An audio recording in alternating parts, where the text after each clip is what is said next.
Hello, my dear friends. Today, I will tell you a mysterious story about the hero Pudge, the Butcher of the Fields. Part 1.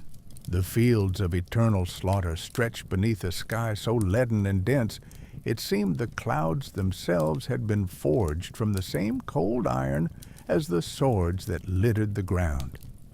The air was thick with the scent of old blood, rot, and a strange, acrid tang. Partly the thunderstorm brewing far at the horizon, partly something fouler, something that festered not in the heavens, but deep within the earth itself. No wind dared disturb these fields for long. It would come as a timid shiver, then retreat, as though the land spat it back. The earth was a mud of trampled grass, bone splinters, and the blackened crust of dried entrails. The relics of battle, splintered shields, banners faded to gray rags, thrust up like supplicant hands from the mire, and everywhere, the silence was watched by carrion birds with eyes like tarnished coins, perching atop corpses whose stories had ended in agony and steel. I have walked these fields longer than most, and I have seen what dwells here when the sun dies behind the iron clouds. You may think you know fear.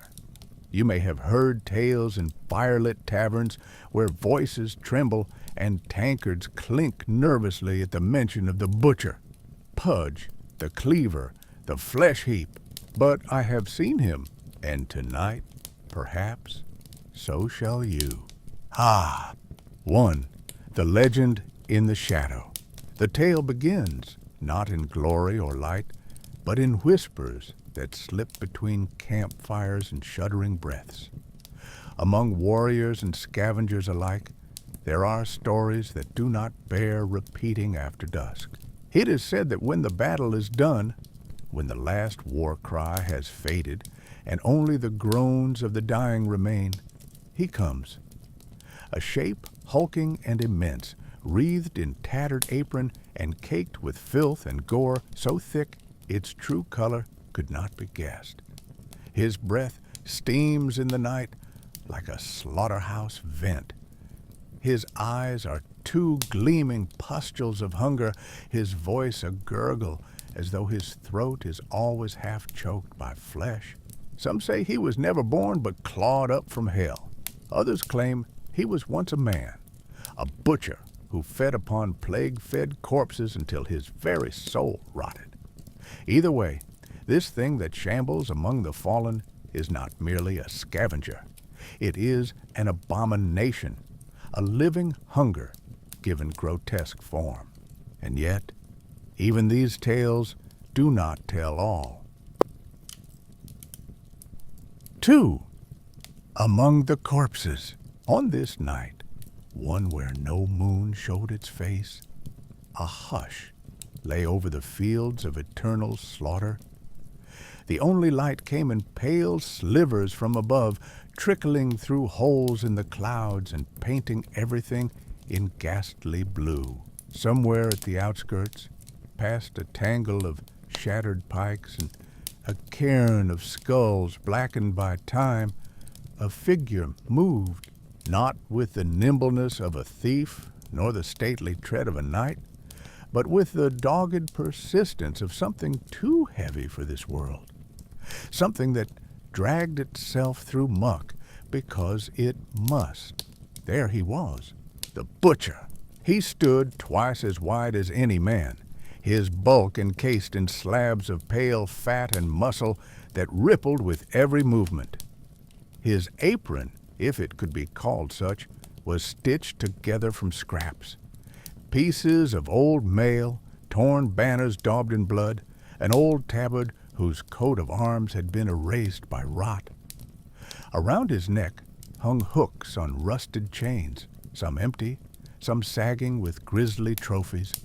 A severed hand here, a gnawed femur there. The hand that gripped his cleaver was enormous, calloused, yellowed nails long as claws. The blade itself was a monstrous thing, a butcher's tool forged to obscene proportions. Its edge shimmered not with steel alone, but with something darker, an oily film that seemed to drink in what little light found it. A hook, cruel and barbed, hung from his other fist. Its tip still glistened wetly. He paused beside a corpse, the body of a knight whose armor had been caved in like paper, and knelt with surprising care for such a brute. With an expert's efficiency, he split open belly and breastplate both. Steam rose as putrescence fled into night air. The butcher inhaled deeply, lips curling into a smile that split his face wide. "Fresh," he crooned or croaked, as if reciting an old prayer. A flock of carrion crows hopped closer, but did not dare approach too directly. They watched him work, the way he separated flesh from bone, how his hook flicked tendons like harp strings, how he would pause to gnaw at something tough and gristle-bound before tossing what remained to the birds. To see him so was to understand. This was not madness nor mere hunger, it was worship. Third, the rumor and the reality. Not far from there, hidden behind an upturned chariot wheel, a ragged soldier pressed himself low into the blood-muddied grass. He dared not move, barely dared to breathe. He'd heard all the stories about Pudge, that he hunted by scent, that his cleaver could shear through mail and bone with equal ease, that once you heard his wheezing laugh, it was already too late. And yet, curiosity, deadlier than any blade, had drawn him here tonight. He watched as Pudge finished with one body and dragged it with ease to a growing pile beside a shattered obelisk. There were other bodies there, too, some torn apart so thoroughly their own mothers would not know them. The soldier's stomach twisted at the sight, but worse still was what happened next. The butcher turned, sniffing at the air.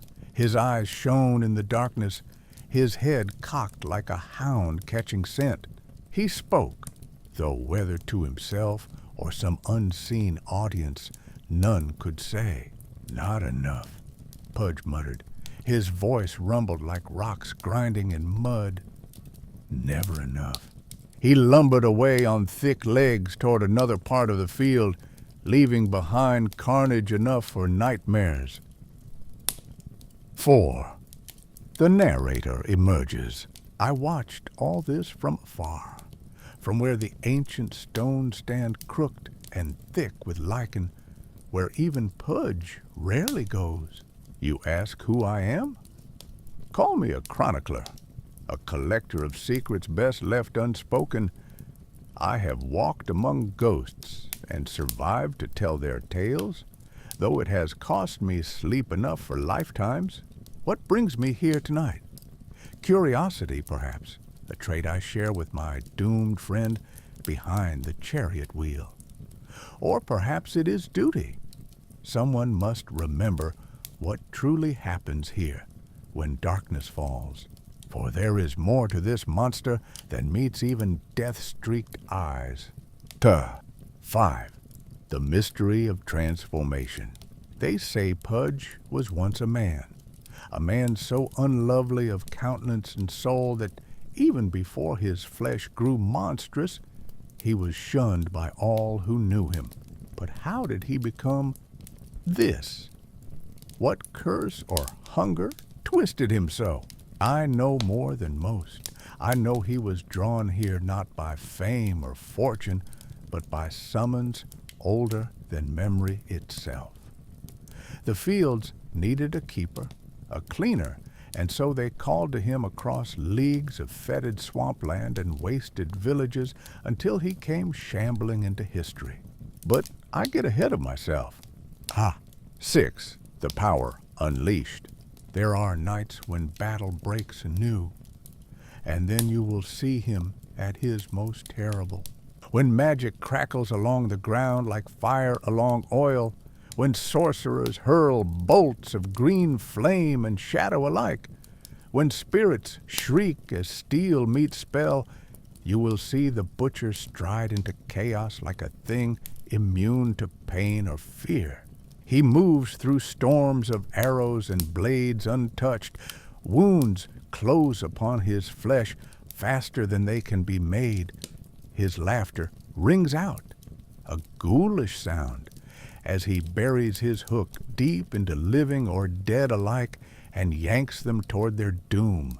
Some say he feeds on something more than flesh, that every life consumed becomes another pulse in his grotesque heart.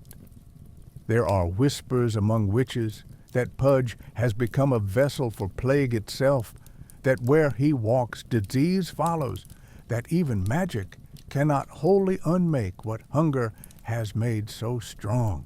I have seen him shrug off curses meant to shrivel souls, have watched spells designed to bind come undone upon his greasy hide as though repelled by sheer bile and will.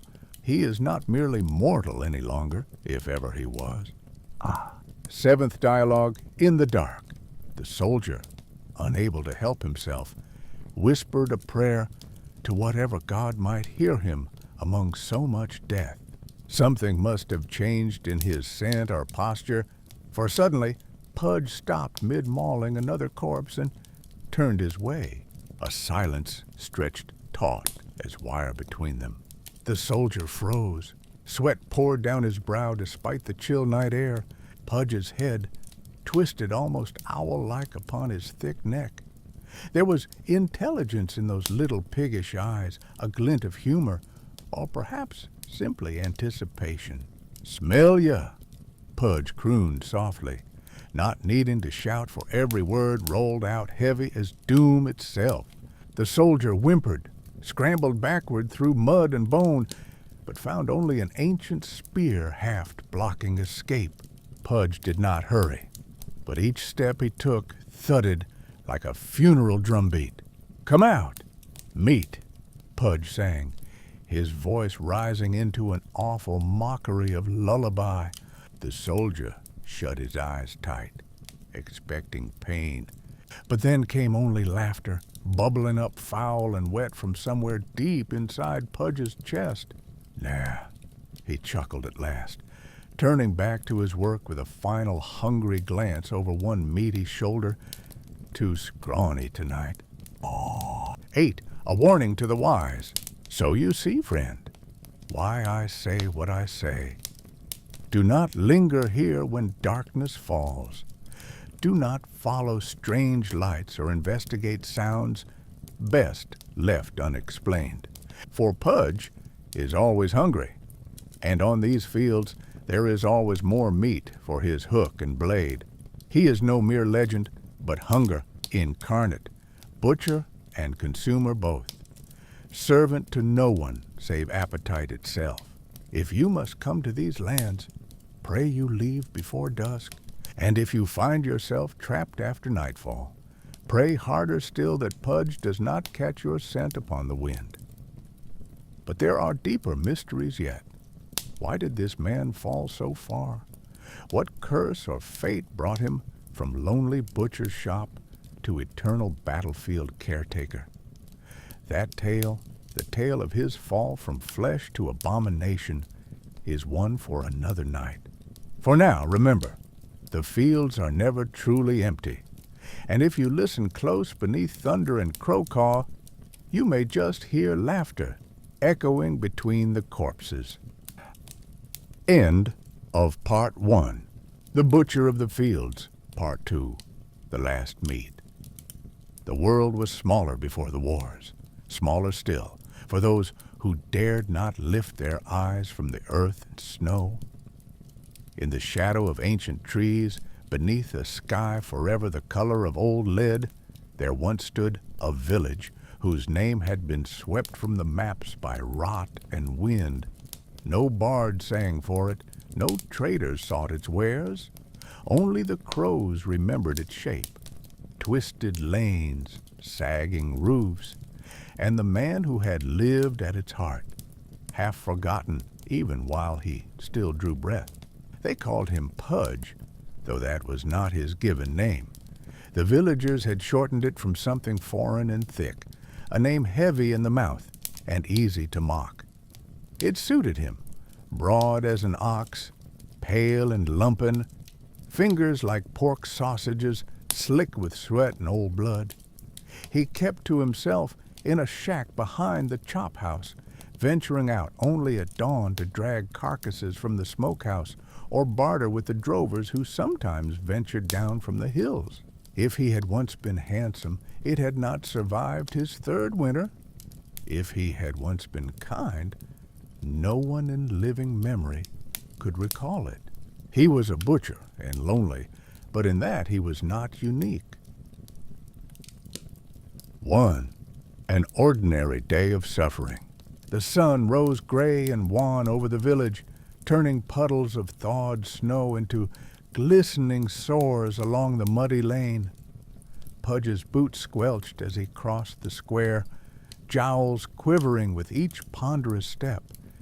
His apron, patched and stained, hung from his neck like a gallows rope. He unlocked the shop with numb hands. Inside, the air was thick with salt and the coppery tang of old meat. Flies pressed against grime-caked window panes in a desperate, silent congregation. Pudge set about his work without hurry, sharpening cleavers against whetstone, chopping bone from shank, stripping hide from flank in long practiced strokes. Each motion was an act of memory as much as necessity, his father's hands echoing in his own. Occasionally, a thin figure, a widow wrapped in shawls, a stooped old man, would shuffle in clutching a few copper coins. They would not meet Pudge's eyes. Neither would he look up. 2 ribs, someone mumbled once. Wordlessly, he weighed out gristle and fat, wrapping it in battered brown paper. He never attempted small talk, nor did they linger. When the door closed behind them and their footfalls faded, silence returned, a silence so deep it felt oily, pressing against Pudge's chest until each breath was a labor. In that hush, time stretched and doubled in on itself. There were days when he could not remember if he'd spoken aloud at all. 2. The plague at the gates. It began slow, always does. First, a child struck dumb with fever, then a cough that would not abate. By the time spring should have brought hope, half the homes were shuttered, their windows dark behind rotting curtains. The priest came and went, swinging censers of scented oil uselessly through fetid air. The apothecary's shop was raided and emptied within an afternoon. Pudge watched it all with dull eyes from his threshold. Customers dwindled, then vanished altogether. The only ones left were those too stubborn or too poor to flee. He tried to keep routine, cleaving ribs, salting haunches, but soon there were no more beasts to carve. The last cow had dropped dead of black tongue. Every chicken lay stiff beneath frost or fox whisker. Each morning, Pudge trudged to his smokehouse on legs leaden with hunger, found nothing but bones and gnawed rinds. Flies grew fatter on what little remained. When he passed neighbors on the street, rare enough, they offered only quick glances and tighter scarves across their mouths. He could practically taste their suspicion on the air, a sourness sharper than plague. "He keeps meat somewhere," he heard whispered once by the well. "No one that size stays fed on soup." He ignored them as best he could. There was no point in answering lies with words they wouldn't believe. 3. The specter of loneliness. Nights were worst. Alone in the butcher's shack, Pudge hunched over waning embers and old bread crusts. listening to rats scurry beneath floorboards and wind moan through the eaves. Sometimes he dreamed of laughter, his mother's voice, sweet as summer cider, or of feasts long past, roast pork, thick gravy sluiced over mashed roots, warm hands clasping his own at table's edge. He always woke hungry. There were days he did not leave his cot at all, only stared at ceiling beams slick with condensation, counting breaths until dawn. When sleep finally came, it was fitful, plagued by visions of flies crawling beneath his skin or knives slipping between his ribs. His largest cleaver hung by his bedside for comfort. 4. Ghosts among the living. On the rare occasion someone came to the shop, a coughing farmer begging for marrow bones for broth. Pudge would serve them in silence and watch them limp away, back bowed beneath invisible weight. Once he found himself staring at his own face reflected in a cracked iron pan, moon-pale flesh flecked with burst capillaries, eyelids puffy from nights without rest, mouth set in a permanent line of resignation. He hardly recognized himself. A few times he gathered courage to venture beyond his usual haunts, past the well where children no longer played, past the inn whose shutters never opened, down winding paths to fields once lush with barley, but now choked by weeds. Everywhere he went there was only absence. Empty stalls at market, barricaded doors marked with chalk crosses. Even the churchyard looked abandoned, the priest having finally succumbed to fever and been buried atop those he could not save. Pudge stood among the graves one evening as dusk swallowed the sky whole. He did not pray, merely listened to silence, to memory, to hunger gnawing ever deeper into marrow. 5. Hunger and habit. In desperation, Pudge took to trapping what little vermin remained, gray rats fattened on grain stores and pigeons so slow from cold he could catch them bare-handed, if lucky. He boiled bones to suck out what scant nutrition clung there, chewed leather until his jaw ached, drank broth so thin it tasted only of salt and old fear. Yet nothing satisfied him. Not truly. Hunger seemed to sharpen rather than dull with each passing day, a knife carving hollows where flesh should be. Some nights he heard voices outside his window, drunken laughs or wails of grief, but never dared answer them. He knew what loneliness bred in men's hearts when hope was gone. He kept his cleaver close. 6. The weight of memory. One evening, as cold rain lashed window panes and set loose new leaks overhead, Pudge sat beside dying coals, clutching an old wooden spoon inscribed with faded runes.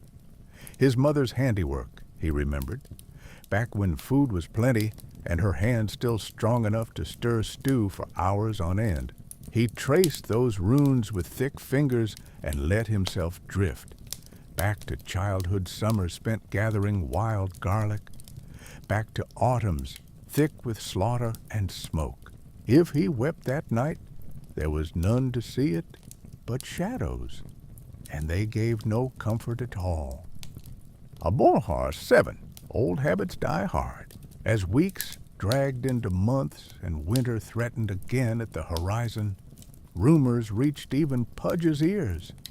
More villages fallen, roads choked with corpses too numerous to bury, city gates barred against refugees too sick or poor to bribe their way inside. Disease blossomed along trade routes like mold on old cheese. The world grew meaner, and so did its survivors. One afternoon a stranger arrived, a horseman cloaked in oilskin, face hidden behind scarf and goggles. He knocked on Pudge's door long after sunset. The butcher considered ignoring him, then relented when hunger threatened to upend caution altogether. The stranger offered coin for what meat remained, a copper here for salted pork so old it nearly crumbled at touch, a silver for smoked tongue dried almost to leather. "You're lucky," the man rasped through scarf. "Many have less." Pudge grunted agreement, but said nothing more. When asked if he'd heard news from Red Mist or Stonehall, if he knew when supplies might come again, he only shrugged. Afterward, Pudge watched him ride off into rain. The coins felt heavy in his palm, but already their worth was fading fast. 8. The walls close in. By now, most houses stood empty, their windows bare-eyed in gloom. Those who remained grew ever more desperate, raiding one another's pantries, breaking into storerooms by night for crusts or root vegetables gone soft with rot. Pudge barricaded his own shop door with planks torn from shelves, slept with knife tucked beneath pillow. Not that sleep ever lasted long. Once he awoke to find someone rooting through refuse at back doorstep. A boy no older than 10, ribs sharp as fence slat beneath torn shirt. Pudge watched without moving. After some time, the boy scurried off, clutching a cracked marrow bone as though it were gold. For one fleeting moment, Pudge considered calling after him, offering warmth or bread if any remained, but could not find words enough inside him worth speaking aloud. 9. A brief encounter. On a bleak morning, thick with fog, a fog so dense even crows seemed hesitant, Pudge stepped outside just as an elderly woman limped past, clutching a sack near bursting with winter greens. She paused before him with an effortful breath, her eyes rimmed red from weeping or sleeplessness. What difference then? "You have nothing left inside, I suppose?" she asked quietly. Not accusation, but simple fact. Pudge shook his head.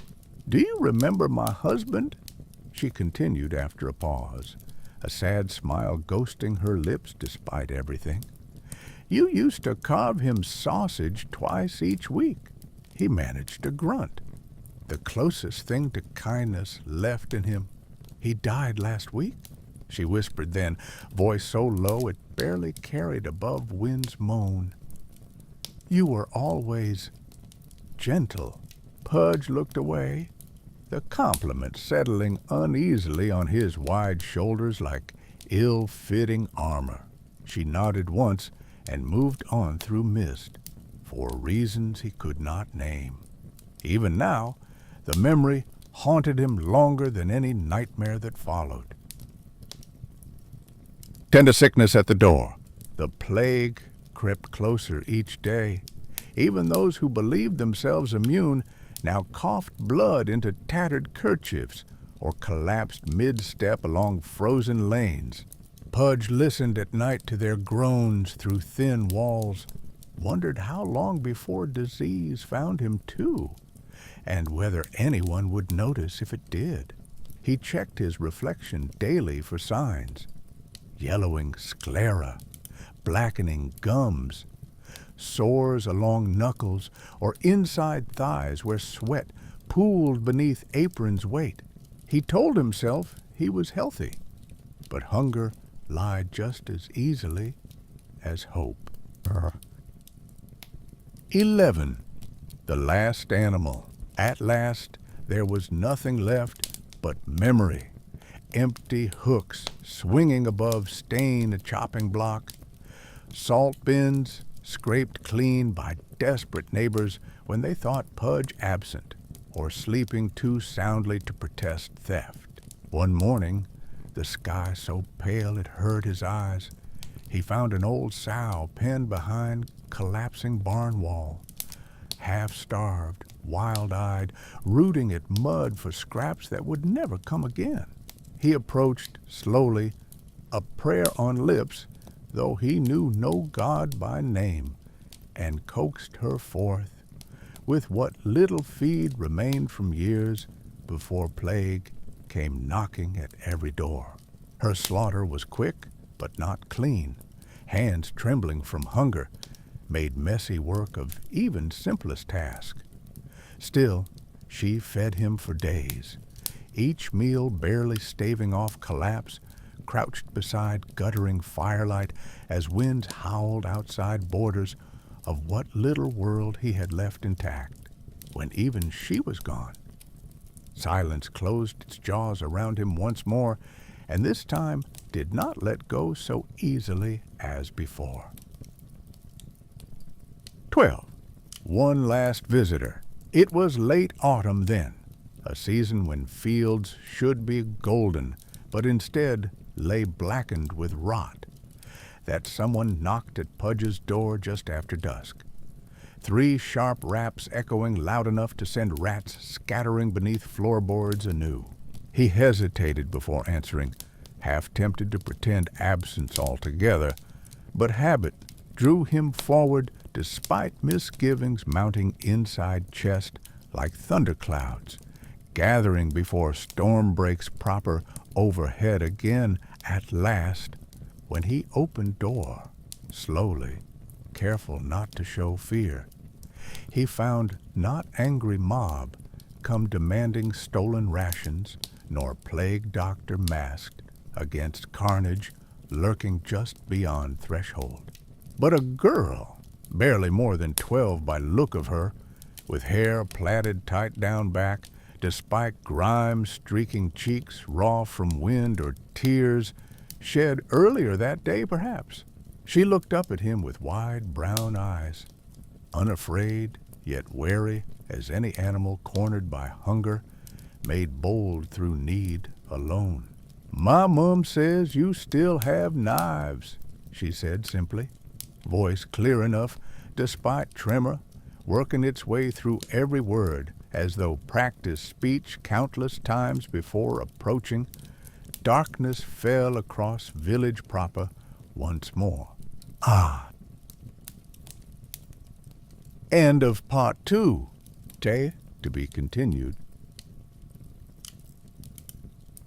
The Butcher of the Fields, Part 3.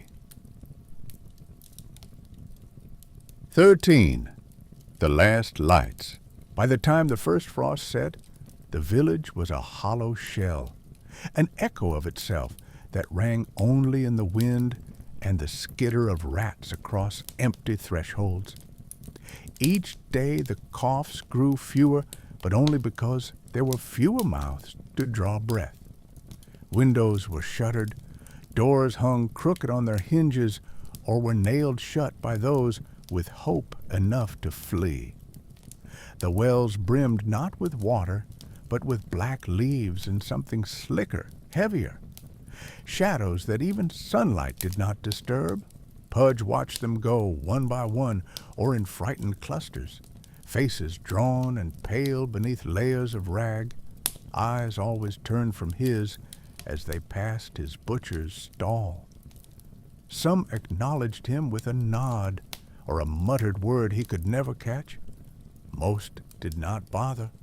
They clutched what little they had, parcels of salted bread, shriveled apples, a child's hand, and vanished into the woods or along the track that wound down to the poisoned river. Soon there were none left to watch at all. Pudge remained, as he had always done. The hooks still hung above the counter, clean for the first time in memory, their steel glinting dully in the dimness. He kept to his routines, sharpening knives that saw no use, boiling water to scour boards already worn bare by years of blood and salt. He counted sacks of barley gone musty in the dark and rearranged hunks of smoked meat until the bones beneath his apron jutted with their own hunger.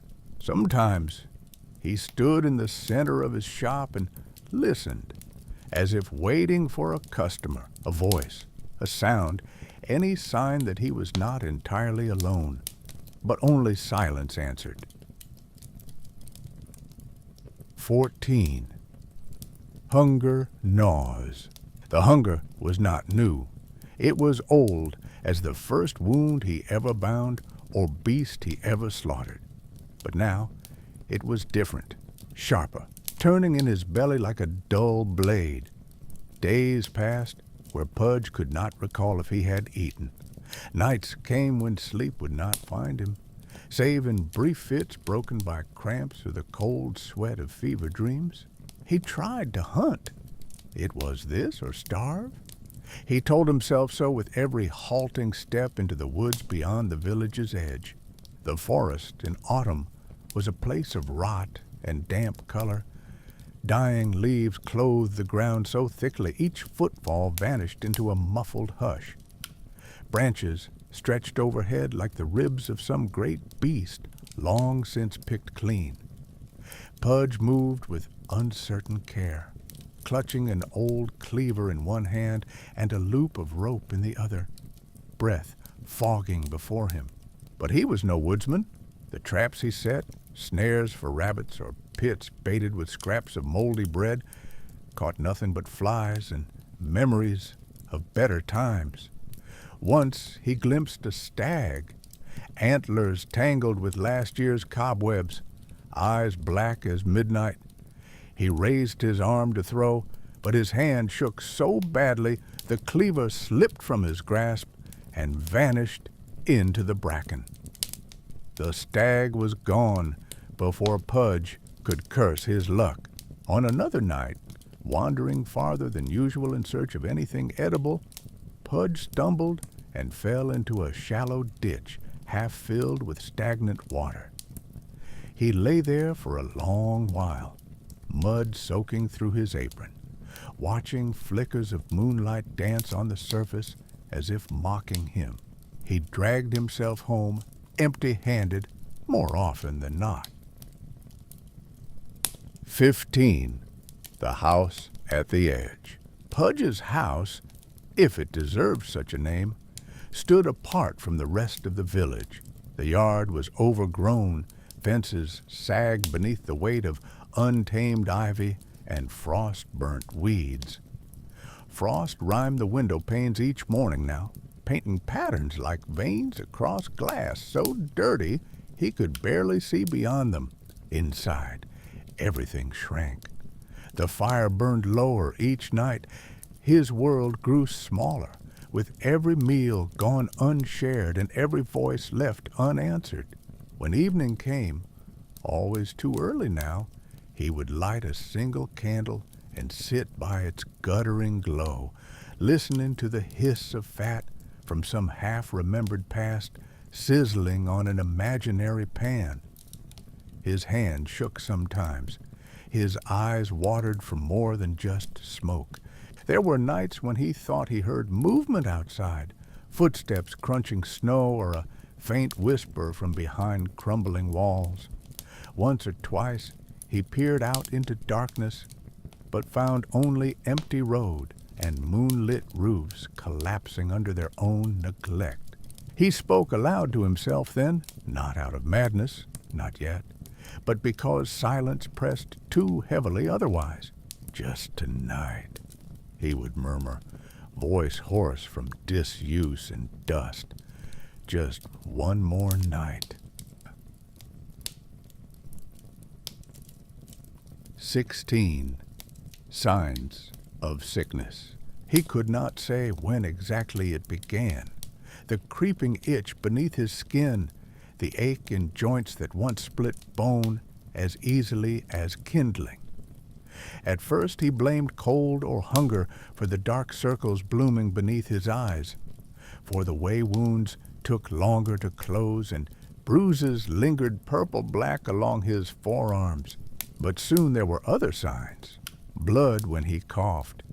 He spat it into rags and burned them in secret. Sores between his fingers that wept and would not heal. Teeth loosening in gums raw from nights spent grinding against dreams of gnawing bone. Some mornings his vision blurred until all color faded from view, save for red. The red of blood on butcher's block, on cracked nails, on snow where foxes scavenged what scraps remained behind abandoned sheds. He wrapped himself tighter in his apron and tried not to notice how thin he'd grown, how hunger twisted him inside out, until even breathing felt like swallowing glass. Still, pride, or perhaps habit, kept him from despairing openly. He scrubbed floors until knuckles bled, boiled rags until steam filled every room, kept knives sharp, though they tasted only air. There was strength in ritual, even if it could not fill a belly. 17. The return, one dawn, paler than milk, thick with fog. Pudge found muddy tracks in the snow outside his door, small prints, hurried but deliberate, leading from what remained of the baker's house toward his own threshold. His heart thumped, fear or hope. He could not tell which. Had someone returned, or had something found him at last? He followed the tracks around to the rear of his shop, past bins overturned by scavengers both animal and human alike. There he discovered what little remained, a heap of gnawed bones, fur matted with filth, and scattered offal, frozen solid in dawn's cruel chill. Something had been here before him, a fox perhaps, or one of those wild dogs left behind by fleeing families. He knelt beside the remains and picked through them with numb fingers, gathering what scant edible bits could be salvaged. Pride did not matter now. Only survival counted. Later, huddled by what little warmth remained in his hearth, Pudge picked flesh from bone in silence, chewing gristle until jaw ached, scraping marrow with trembling hands. He wondered if this was all that was left for him, picking scraps from carrion left behind by braver scavengers, gnawing bitterness along with bone. 18. Echoes and shadows. Time blurred, days folded into nights. Hunger became constant companion, a shadow at his side, faithful as any hound, yet crueler by far. Sometimes, when fever gripped him worst, Pudge saw things, shapes flickering at edge of vision, forgotten faces leering from rain-streaked glass, voices murmuring just beyond reach. He remembered his mother's lullabies, soft as falling ash, prayers whispered over graves long since lost to weeds and snow. He remembered laughter once shared with men whose names now meant nothing, a butcher's joke over spilled ale, warmth of company, lost forever. He remembered most keenly the girl who came to him once with coins folded tight in fist, a plea for meat her family could no longer afford even as famine crept beneath every door, a memory he could not shake, no matter how hard he tried. The world outside shrank further still, snow piled higher against doors. Ice crept along floorboards and gnawed at toes through boots grown thin as paper. But inside something else stirred, a hunger no meat could fill, a darkness deeper than any winter night. 19. The first snare. When food finally ran out altogether, the last smoked ham gone to mold before ever reaching table, barley flour scattered by rats. Pudge knew there would be no help coming. He must hunt again or die where he sat. This time, he ventured deeper into woods than ever before, past old cairns stacked by hands now dead, past trees carved with runes older than memory, sigils warning away those who knew what dwelled beneath root and stone. The forest grew darker here. Even birds did not sing within its bounds. He moved clumsily, but with purpose, setting snares where tracks pressed deepest in mud, baiting them with shreds torn from his own coat for want of better lure. Hours passed, or centuries, it hardly mattered. Cold seeped through every layer until fingers stiffened on rope and knife alike. At last, a snap. Somewhere out among bracken, something struggled fiercely against wire and wood. Pudge stumbled toward sound and found not rabbit nor fox, but an enormous black crow ensnared by leg, its beak snapping wildly at air, and eyes wild with terror or fury. He could not tell which. He hesitated only an instant before wringing its neck. A clean kill for once, and tucking carcass beneath his apron with shaking hands. That night he ate crow roasted over coals, scraped together from broken furniture, feathers blackening in firelight as fat hissed and spat onto stone. It was not enough. It was never enough, but it staved off death another night longer. 20. Winter's halter. The cold deepened as winter laid siege to land already mortgaged to hunger and disease. Ice claimed wells. Wind rattled what pains remained intact until they sang like broken bells each dusk and dawn. Wolves howled from distant hills, but never dared come closer than wood's edge, as if sensing what monster now prowled between trees. Pudge's world shrank again. 3 rooms half lit by candle stub, cellar grown rank with mold, shop where cleavers hung unused yet sharp as memory itself. Sometimes, in rare moments of clarity, he found himself standing before mirror, face gaunt and hollow-eyed, flesh pale beneath grime, save where sores bloomed angry red along jawline and neck. Was this truly him, or some ghost haunting ruins left behind by time? He pressed palm to glass until warmth bled away altogether, until frost claimed even reflection itself, and hunger drove him back once more to cold comfort of rot and ruin. 21. The festering dream. Each night brought dreams thick as tar, visions twisted by fever and want. He saw fields not of wheat, but bone, rows upon rows of skulls picked clean by crows whose wings blotted out sun itself. He saw rivers running red between trenches cut into earth like wounds too deep to heal. He saw himself, apron stained black, hooks dripping fresh meat that screamed without mouth or tongue, and always a voice at edge of hearing, low as thunder, yet clear as any prayer spoken at deathbed. Feed, feed. He would wake tangled in filthy rags, heart pounding against ribs like snared animal, desperate for release. Sweat froze on skin, breath steamed white as ghosts before open window pane, and always, always, the hunger waited patient beside him, whispering promises dark as any secret best left unspoken. 22. The world without. As starvation set its final clamps on bone and mind alike, Pudge looked out upon world abandoned by all but memory. The main road lay drifted shut by snow.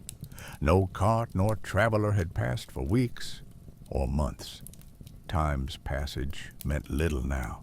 The tavern stood empty, save for ghosts drinking shadow from broken mugs. The churchyard's graves bulged with frost-heaved earth, the priest long since carried off by crows who showed mercy neither to living nor dead. No fire burned in any hearth save his own, and even that guttered low most nights for want of wood or willpower both. Once, in early morning gray, he saw movement at far end of lane, a figure bundled thick against cold, dragging sled heavy, with what might have been food or kin alike. Pudge watched without comment as shape vanished into swirling dusk, envy curling inside chest like worm gnawing apple from within. If he wept then, and perhaps he did, no one witnessed it but crows perched silent atop ruined steeple across square. 23. The Hollowing. By midwinter there was nothing left within him but hunger, and something else besides. Bitterness, sharp enough to draw blood if bitten down too hard. His hands, once steady as any surgeon's, trembled constantly now. Vision swam whenever he stood too quickly from bed or chair alike. Sometimes, when wind howled fiercest outside, he caught himself speaking aloud again, arguing with shadows that gathered thick as mold along corners.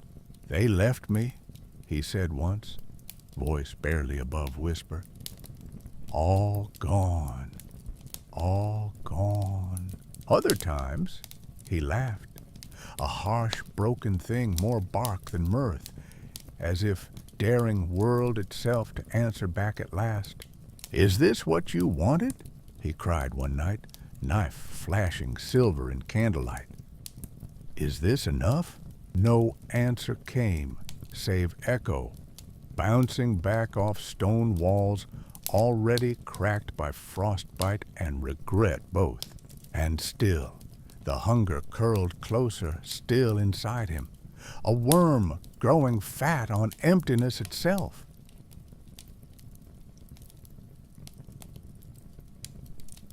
24.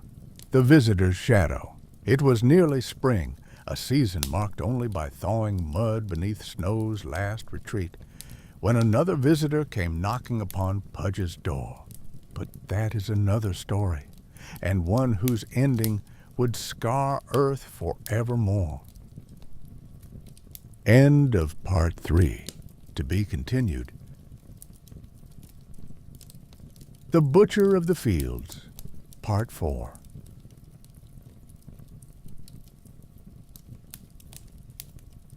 "25. The Last Errand." The thaw came reluctantly. Mud swelled beneath lingering snow, and the fields beyond the village blackened with rot instead of blooming green. Pudge did not mark the seasons anymore. His days blurred together in a fever of hunger and solitude, each dawn another bead of water, lost to a cracked and empty vessel.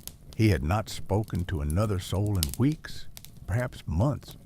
The world outside was haunted by silence, broken only by the distant caw of crows or the wind's moan in broken rafters. And yet, on a pale morning, thick with mist, there came a sound so unfamiliar it made his heart stutter. A gentle rapping at the butcher's warped door. He froze mid-stride, cleaver in hand. His mind spun. Memory? Hallucination? Some trespassing animal?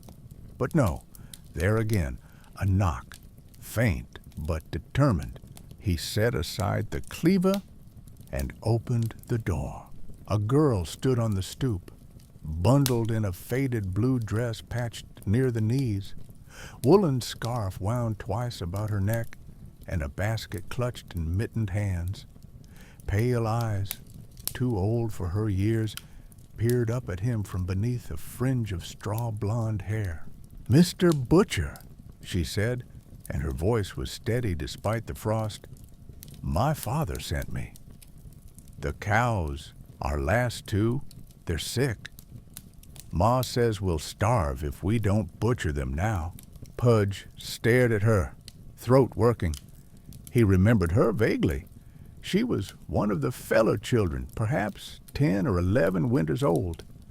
He'd watched her once chase fireflies with her brothers in the muddy square at dusk, laughter ringing clear as bells through open windows. Now her lips were chapped and cracked, her skin worn thin by illness and cold.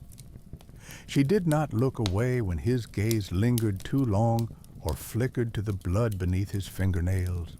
"My father said he'd pay," she added, "if you help us." He realized he was trembling, whether from hunger or something colder, he could not say. Bring them round back," he rasped. She nodded. "Thank you, Mr. Butcher." He watched as she trudged away into the thin white light, basket swinging at her side, then closed the door just as gently as he'd opened it, pressing his forehead to the damp wood until splinters bit flesh. It would have been so easy to turn her away, to snarl or threaten, to send her scurrying home like so many others. But even now, some echo of who he'd been twisted inside him with guilt and shame. He was not yet a monster. Not yet. 26. The slaughterhouse. The cows arrived an hour later, led by the girl in slow circles through ruts of mud and crusted snow. Their sides were sunken with fever. Their eyes rolled white against swollen lids. He chained them to the slaughter rail with trembling hands. The girl watched without protest, arms wrapped around herself for warmth. "Don't look," he muttered. But she did not move. He raised his knife, old steel worn thin by years of use, and slit their throats one by one as swiftly as he could manage. Blood hissed onto straw.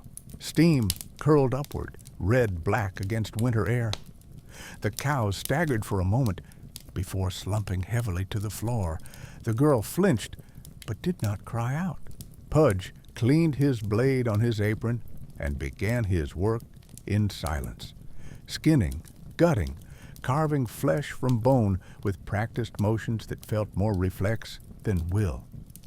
Muscle memory overruled exhaustion as he stacked meat into salt barrels and flung offal into bloody heaps for burning later. At last, he wrapped parcels of beef in rough linen and set them in the girl's basket. "Tell your father," he said quietly. "That's all there is." She nodded, but lingered still. "Mr. Butcher, is it true?" Her voice was barely above a whisper. He frowned. "What?" "That you've been eating rats." Her eyes darted toward a darkened corner where a snap trap lay empty. He felt heat rise to his cheeks. Not anger exactly, but shame foul enough to taste. "Don't believe all you hear." His tone was harsher than intended. She hesitated, then pressed on. "They say you never sleep, that you talk to yourself, that you see ghosts." Pudge's jaw clenched tight. "Go home." For a heartbeat, she only stared at him, searching his face for some sign of who he'd been before hunger hollowed him out. Then she turned and hurried out into the cold morning, basket swinging at her side like a pendulum, marking time's slow death. 27. The fog descends. He was cleaning blood from his floor, scrubbing so hard that his knuckles split, when he heard it again. Another knock, softer now. Pudge opened the door more slowly this time, but it was only fog pressing against the threshold. No sign of girl or any living thing. He peered into the mist, but saw nothing but whirls of white and gray. He shut the door and barred it with a chair for good measure. Yet that night he could not sleep. Hunger gnawed at him, but so too did memory of the girl's face, of her two old eyes and their impossible patience, of something unspoken in her warning about ghosts. He dreamt in feverish snippets, meat sizzling on a spit that turned to writhing worms, laughter echoing from dark corners, small hands reaching for him across a gulf of shadow. Somewhere amid the dreams, a voice whispered, soft as spoiled silk, "She knows what you are." Oh. 28. The breaking point. Days passed in a haze of cold and emptiness. Pudge rationed meat scraps for himself, but they did nothing to dull the ache within, nothing to hush that crawling thing beneath his ribs that whispered for more.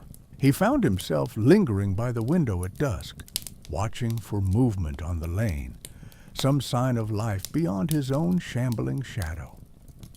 The world outside had shrunk to this single room, 4 walls close as a coffin, every surface slicked with grease and memory both. When next he heard footsteps crunching on frost outside his door, he thought it another hallucination, a trick of wind and want. But then came a soft scratching, a child's hand, uncertain but insistent. His heart lurched behind brittle ribs. He opened the door. The girl stood there again, breath misting white in lamplight. Her face was drawn with exhaustion, her dress splattered with mud and something darker besides. "Mr. Butcher?" she whispered, voice trembling this time. "Please. Mama's sick now, too." For a moment, Pudge could only stare at her. Something deep within him recoiled, a flicker of guilt or pity, but it was quickly snuffed out by that other thing, need sharp as broken glass. "Where's your father?" he asked gruffly. She shook her head. There were tears tracked through grime on her cheeks now, though she fought them down with fists clenching at her sides. "Gone," she whispered. "Run off 2 nights ago. Said he couldn't watch us die." Pudge stared at her hands. They were small and red-knuckled with cold, nails bitten raw.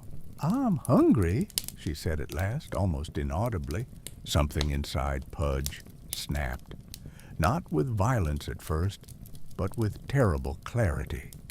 He saw himself reflected in those hollow eyes, a man already dead, kept upright only by habit and hunger both. "Come in," he said softly. She hesitated only a moment before stepping across the threshold into sour warmth and flickering candlelight. Taros, 29. The Act. Pudge closed the door behind her and slid home the bolt with shaking hands. She stood uncertainly amid the clutter, bones stacked high atop barrels, knives gleaming oily in the racks, rags soaked brown-black hanging from hooks where sausage used to cure in better days. "Sit," he mumbled, gesturing to an overturned crate beside the hearth. She obeyed without comment. For long moments, neither spoke. The only sound, that of Pudge's labored breathing and distant rats scratching behind wainscoting. At last, he moved toward her, slowly, so as not to frighten, and crouched down to meet her eyes at level ground. "What do you want?" he asked, not unkindly, but hollow as an empty sack. She hesitated. Then, "Just something to eat."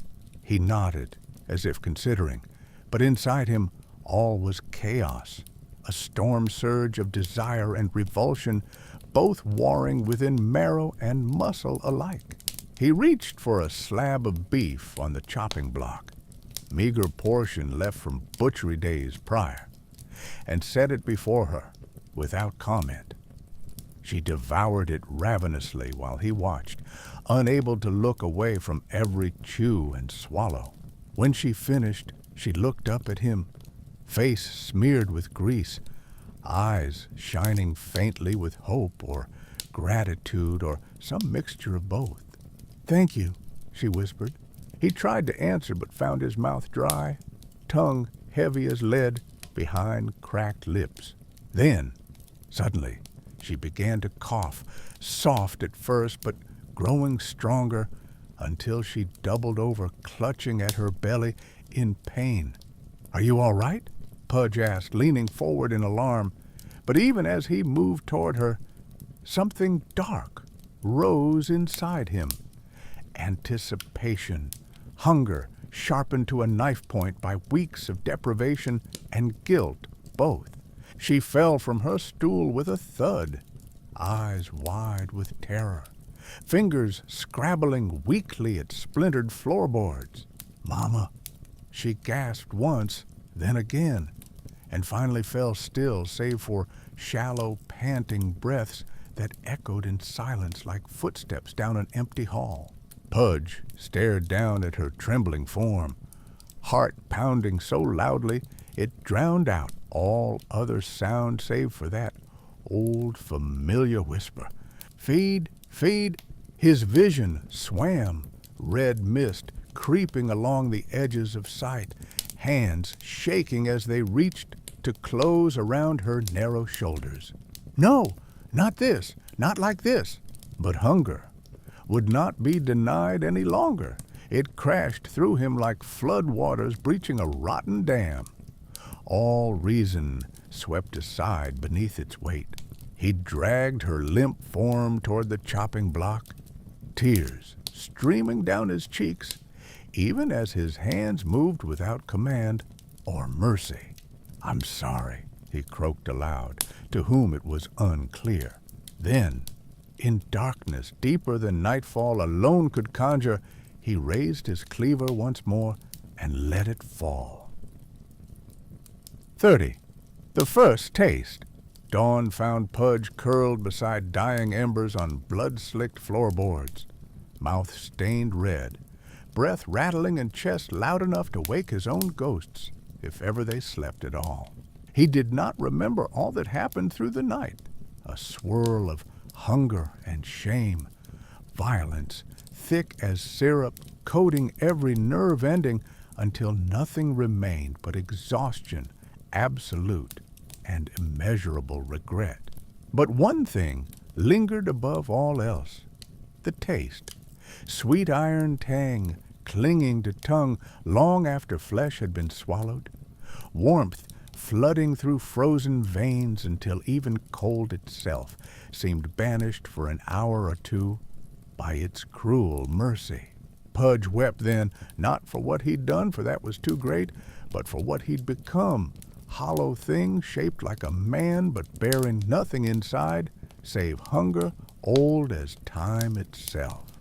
The whisper came again, stronger now than ever before. "Well done." He shuddered, but did not answer. There was nothing left to say. 31. The aftermath. The days that followed blurred together, a fever dream procession of horror and necessity alike. Pudge hid what remained of the girl's body beneath loose floorboards behind his stall. Every night he scraped meat from bone until no scrap remained uneaten or unsalted away for later need. No one came searching for her, not family nor friend, nor priest. All fled or dead now.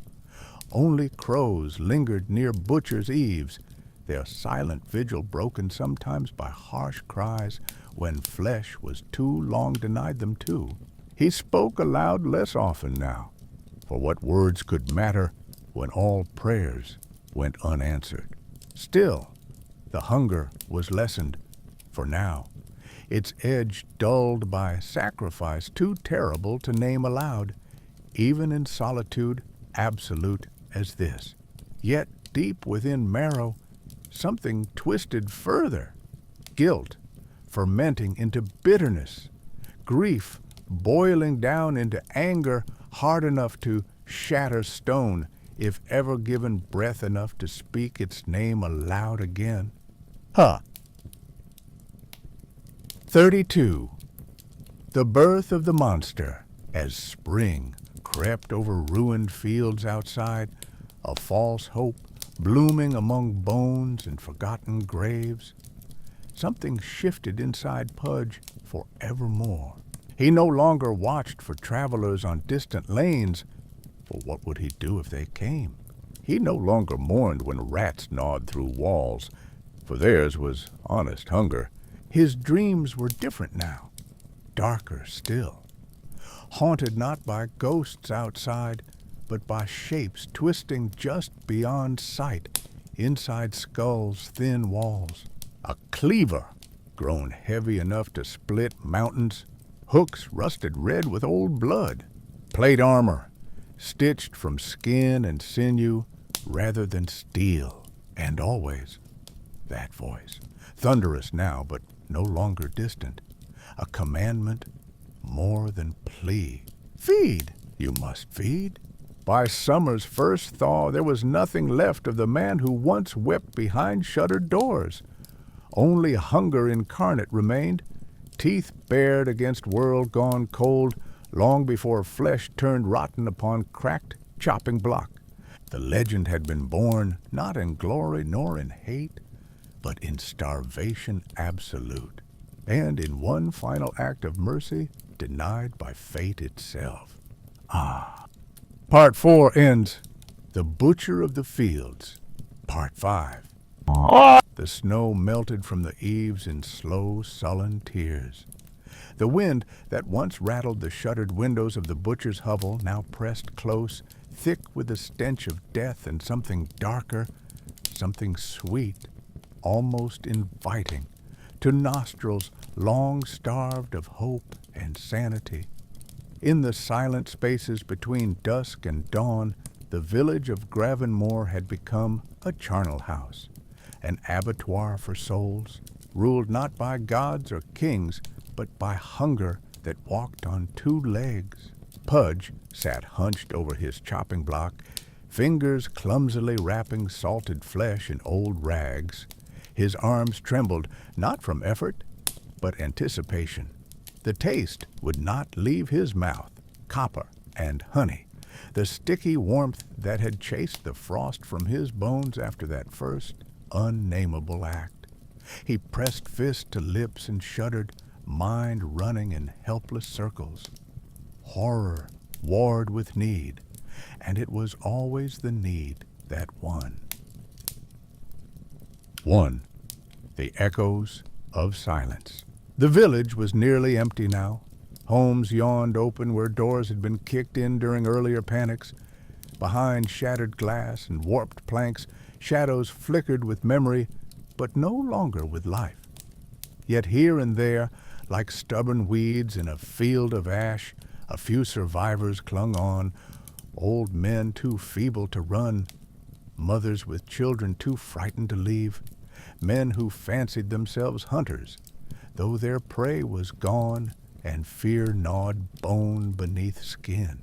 They watched Pudge when he moved through the lanes, watched with narrowed eyes and white-knuckled grip on kitchen knives. They whispered curses and prayers, but never too loud, never after nightfall.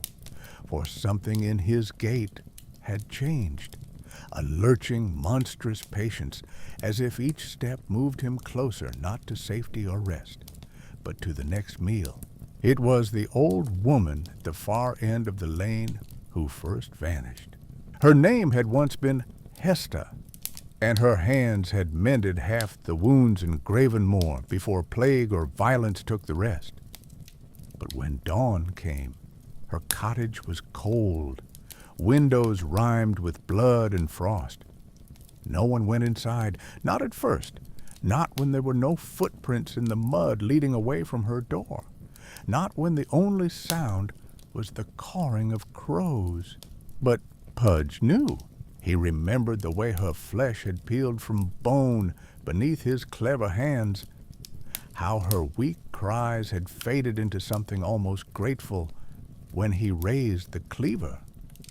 He remembered feeling nothing at all except the slow bloom of warmth and the giddy rush as hunger receded for a time. And he remembered, most of all, licking his palms clean in the dark, weeping for what little remained of himself. To the hunt. At first, it was easy. The sick were too weak to flee, the old too brittle to fight back. He moved at night, statue-like by day, an avalanche in darkness. His sighs brought terror, his silence brought dread. But hunger grew more clever as it grew more cruel. Soon, he could no longer wait for death to come looking for him. The man who had once shrunk from conversation now learned how to stalk prey, how to listen for muffled weeping in shuttered rooms, how to smell out fear beneath layers of soap and feverish sweat. He hunted with a butcher's patience, a knock on a door, heavy, insistent. "Who's there?" A voice would quaver from inside. "Help?" He'd rasp, voice thick with rot and sorrow, but just enough humanity left to fool the desperate. Meat for trade, or sometimes, "The crows won't leave me be." Once they opened the door, even a crack, it was over. The cleaver flashed, the hook sang through air heavy as old soup.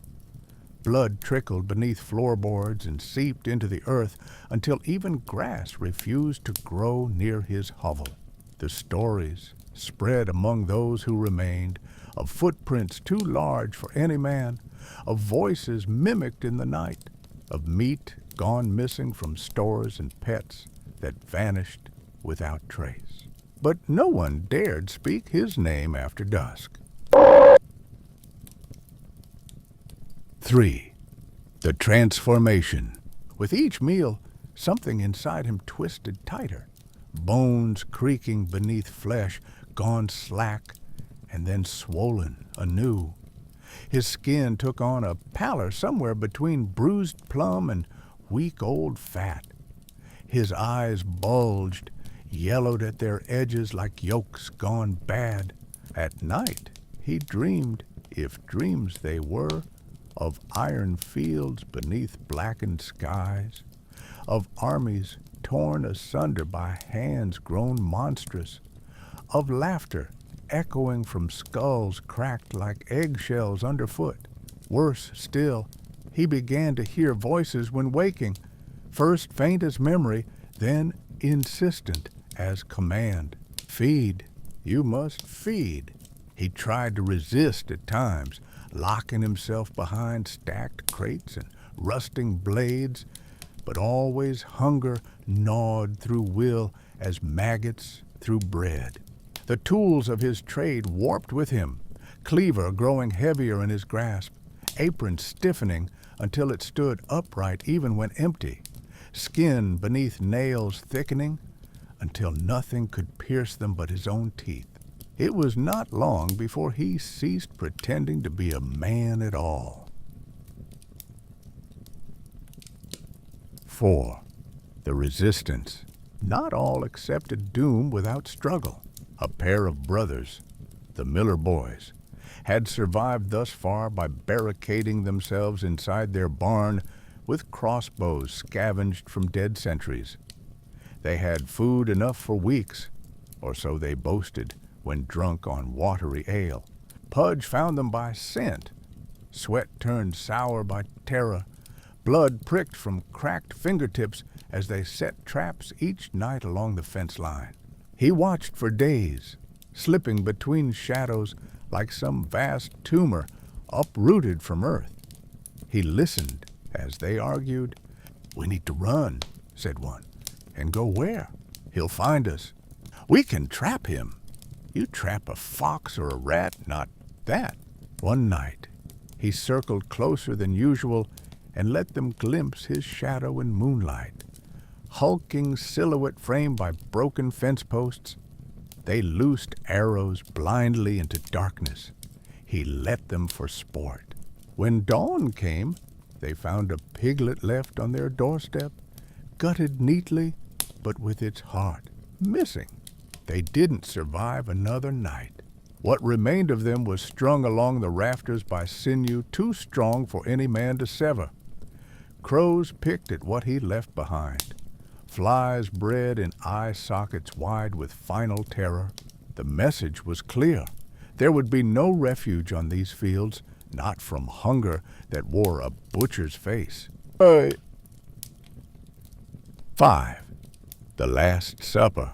With each passing week, the village shrank further, empty houses collapsing inward like rotting teeth in a jawbone left too long to weather in time. Pudge no longer bothered with stealth. He strode openly through ruined streets in daylight, a lumbering monument to famine incarnate. Sometimes he caught glimpses of himself reflected in stagnant puddles, jowls drooping below a ragged beard, eyes sunken so far back they seemed more wound than feature, arms swollen until veins pulsed black against pale hide.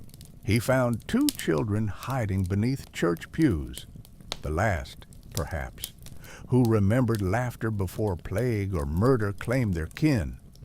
They screamed when he knelt beside them, but there was nowhere left to run. "You hungry?" he asked, not unkindly, voice gurgling with phlegm and regret alike. They nodded, too weak or afraid to lie.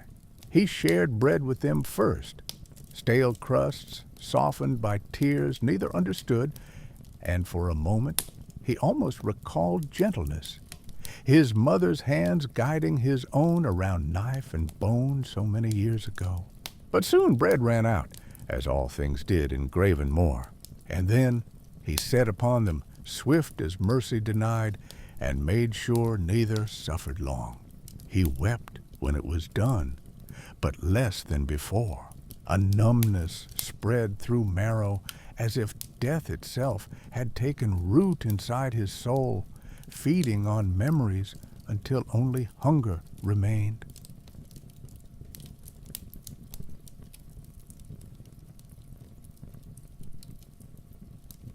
Six, dialogue with ghosts. On some nights, when even crows dared not approach, Pudge spoke aloud to ghosts that gathered in corners. Was I ever anything else? No answer came, but wind rattling loose tiles above his head, faint laughter spilling from cracks in foundation where rats nested now instead of saints' bones. The girl's voice haunted him most, a soft whimper caught between plea and promise. It's all right. You're not alone." But he was alone, and would always be so now. Sometimes he thought he saw figures drifting at edge of vision, tall men clad in shining armor, women crowned in green leaves, children laughing with mouths full of blood. Were they memories, warnings, or merely tricks of mind gone rotten with guilt? The voice, the real one, grew stronger. "Feed! Feed!" He obeyed, without thinking. Each act easier than the last. Each sin smaller than hunger denied. 7. The plague returns. As summer waxed hot above fields strewn with bones, plague returned worse than before, a shadow piggybacking on famine's broad shoulders. Those few who lingered beyond reason soon found themselves coughing blood into threadbare sleeves. Corpses piled high behind shuttered doors where none dared emerge for fear of what stalked outside or within. Pudge moved among dead and dying alike, not as rescuer nor executioner, but as scavenger supreme. He learned secrets of meat corrupted by disease, which cuts could be boiled until rot lost its sting, which organs still yielded warmth worth savoring, even after life-fled veins turned black as pitch. He became legend long before last villager perished, a thing whispered about by those too afraid or too wise to speak his name aloud. The butcher, the cleaver, the flesh heap incarnate. Those who saw him last swore they glimpsed madness dancing behind his eyes, and mercy nowhere at all save in swiftness of blade descending on necks bowed by despair rather than hope for deliverance. 8. The End of Gravenmore.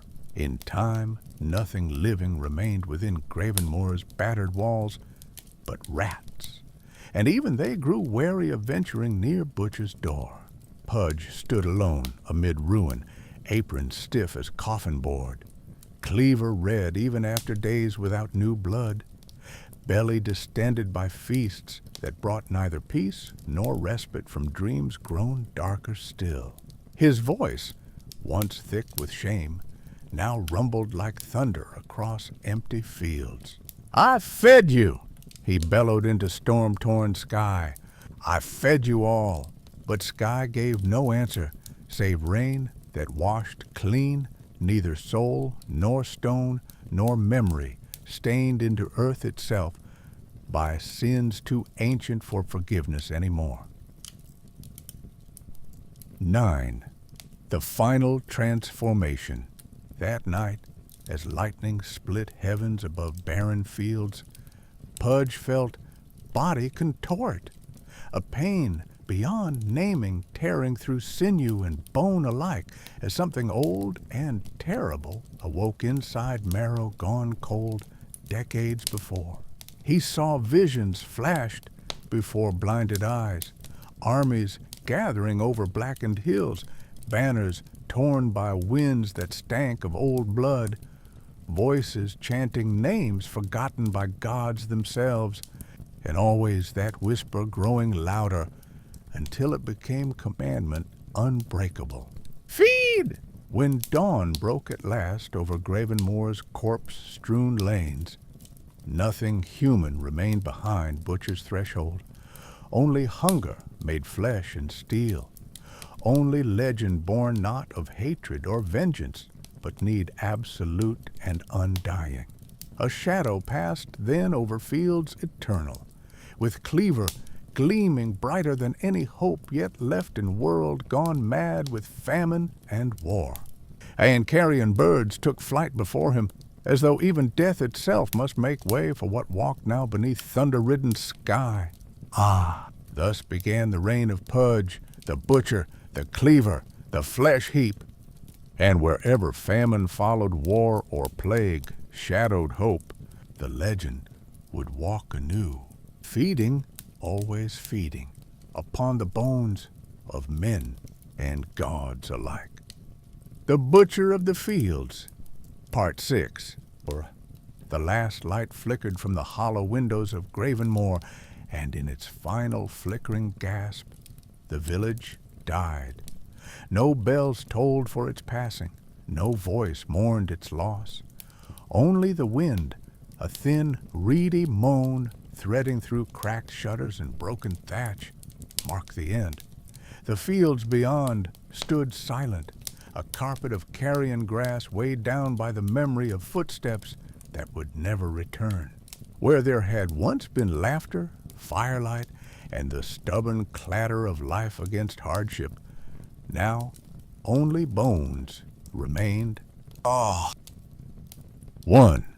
The silence between heartbeats. At the heart of this ruin, Pudge stood alone, not as he once was, but as something else, something new and unholy. His breath smoked in the chill air, thick with a sweetness that was not entirely his own. He could smell the rot that clung to his skin, seeping from every pore. It felt right. It felt like home. He stared at his hands, thick and swollen, fingers blunted by callus and clotted with dried blood.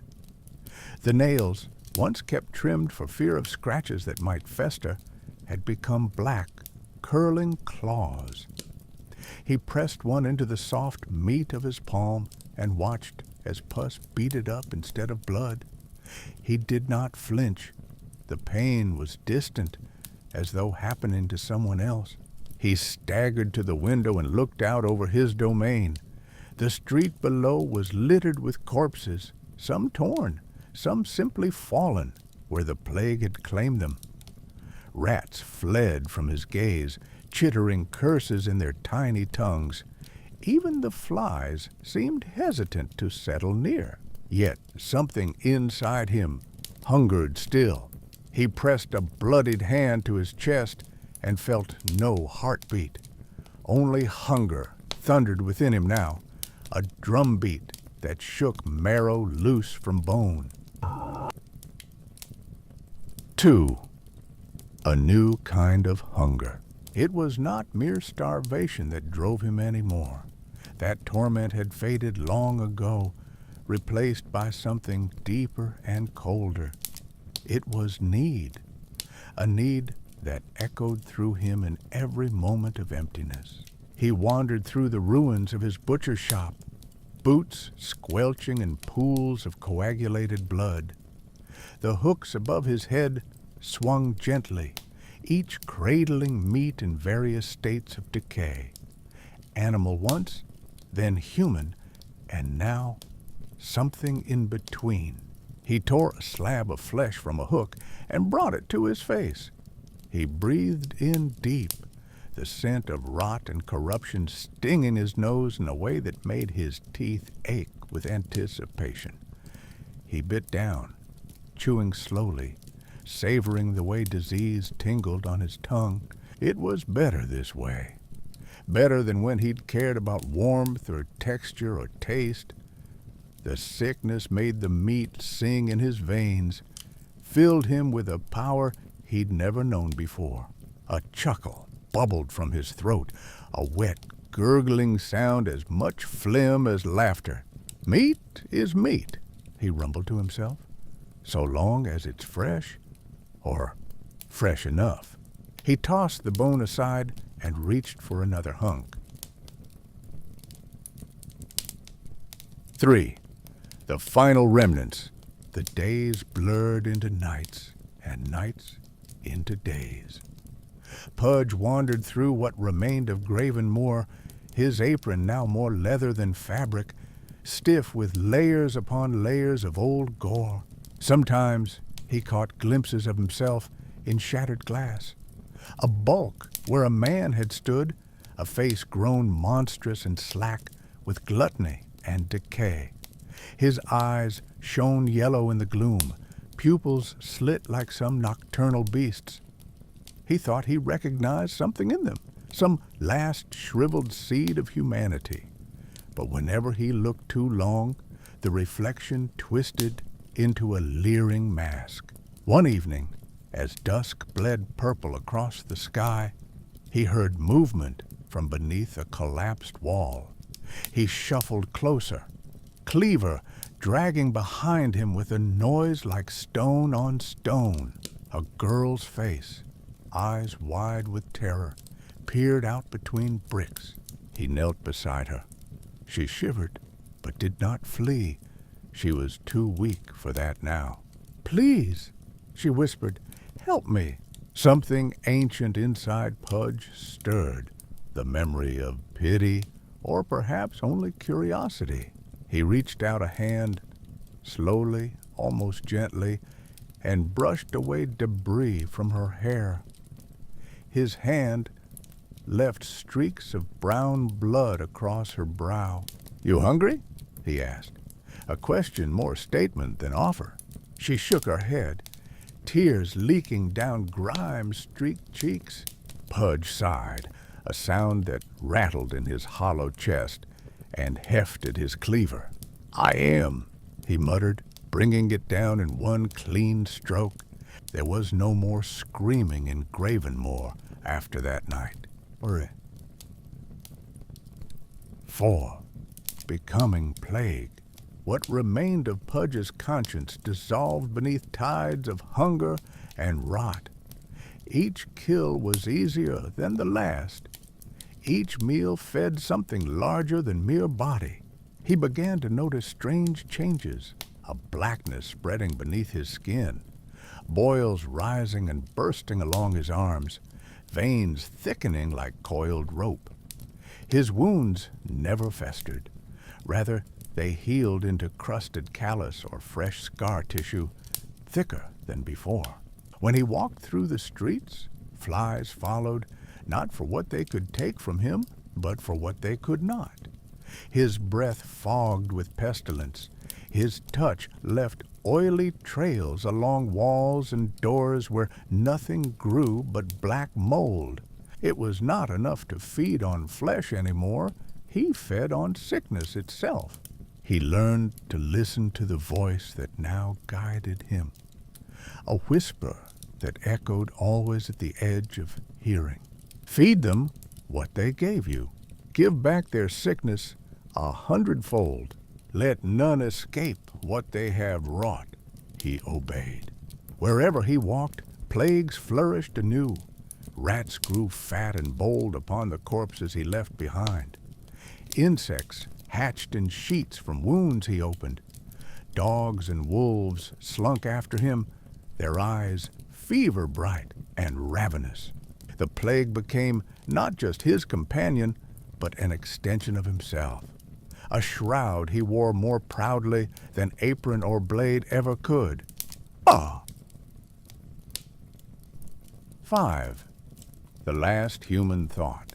One night, time meant nothing now.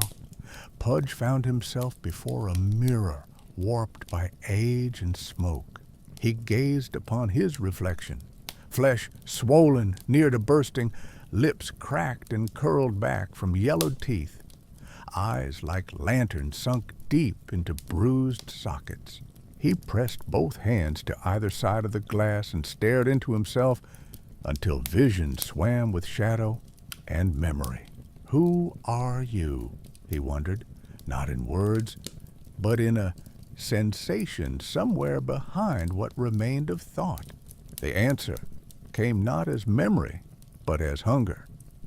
You are what remains when hope dies. You are what comes after pity flees. You are the famine's last mercy and its truest curse. He smashed the glass with one meaty fist and watched silver shards tumble to the floor. No more, he growled, a promise to no one but himself. 6. The smell of fear. Even after Gravenmore fell silent, Pudge knew he would not be alone for long. The world beyond still teemed with life, battles yet unwaged, feasts yet unslaughtered. War would come again as surely as winter followed autumn, and when men came searching for survivors or spoils, they would find only him waiting in darkness with hooks poised and cleaver raised high. The first intruders arrived at dawn, a band of scavengers hoping for easy pickings among abandoned homes. They crept through ruined alleys, whispering warnings about the butcher, but laughed nervously all the same. They did not laugh for long. The first fell to a hook that whipped from shadow. The second died gasping beneath Pudge's crushing bulk. The last tried to run but slipped on blood-streaked stones and met his end with a grunt and a splatter. Pudge did not bother hiding their bodies. He left them splayed where they'd fallen as warning to others who might follow. Flies gathered quickly, so did crows. Pudge greeted them with an approving nod as he chewed fresh meat straight from bone. "Plenty more where you came from," he muttered through a mouthful of gristle. 7. Whispers. In the night, as weeks wore on, tales began to spread far beyond Gravenmore's dead boundaries. Hunters spoke in hushed tones of a creature too monstrous for death. Mothers warned children not to wander at dusk, lest the flesh heap find them. Those foolish enough to ignore such warnings vanished without trace.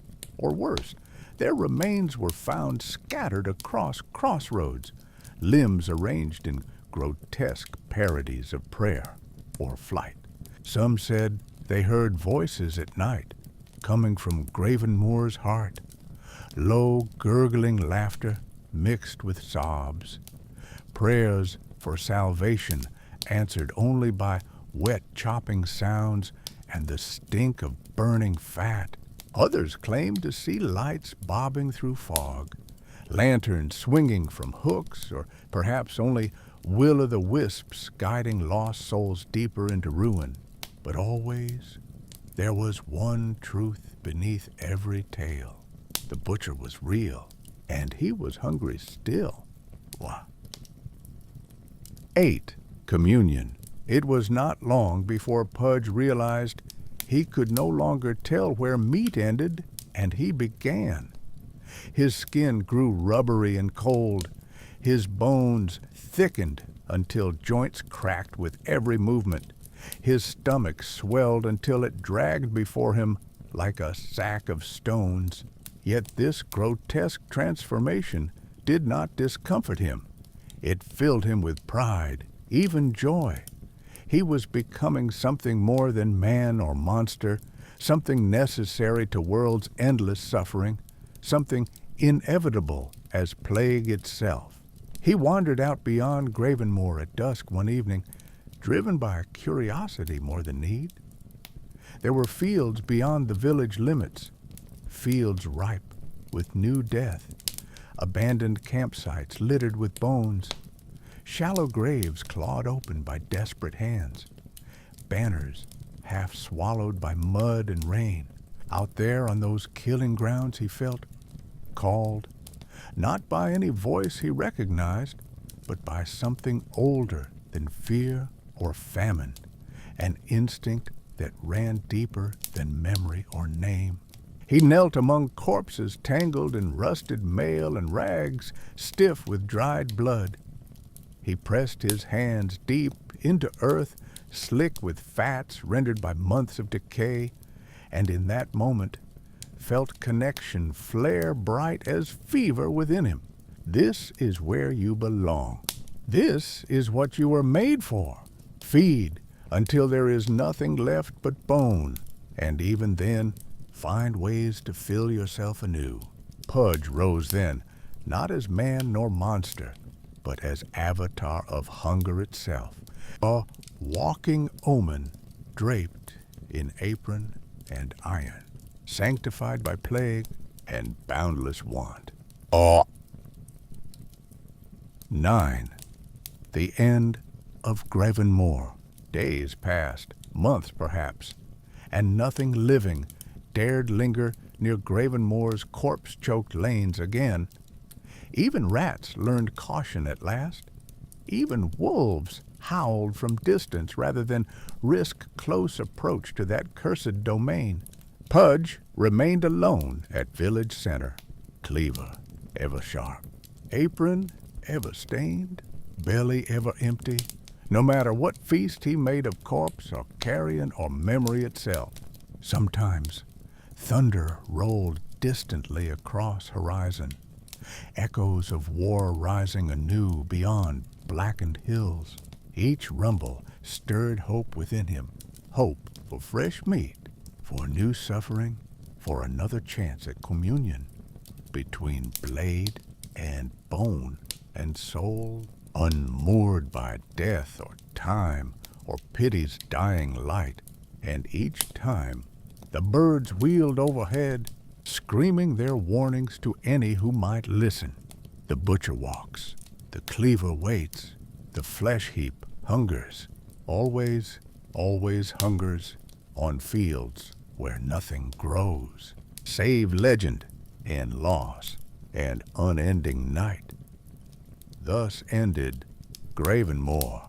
Thus began Pudge's reign as monster, as plague-bearer, as legend-bound for fields eternal, where gods themselves dare not tread.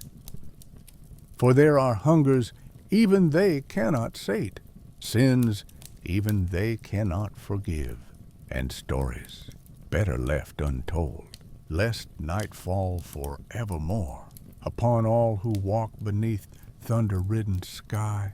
The Butcher of the Fields, Part 7. 7. The Summoning. The wind changed. Pudge, now wholly become the abomination that haunted stories and fever dreams, stood in what remained of Gravenmore. The moon was a rot-colored bruise behind torn clouds. The silence was not peace, it was a waiting. He felt the hunger still deeper than ever, but tonight it mingled with something unfamiliar, a pressure behind his ribs, as though the marrow itself strained to burst free. It began with a shadow slipping between the bones at his feet, then another. They flitted like bats, but were not bats. They had no form, and yet their presence pricked his ruined flesh with cold recognition. Whispers rose from the ground, rising and falling in a tongue he knew without learning. The old war chant of slaughter, Cleaver, Cleaver, take and reap, leave only bones for crows to keep. He lifted his head, nostrils twitching at the sharp scent of lightning and rot. The air thickened.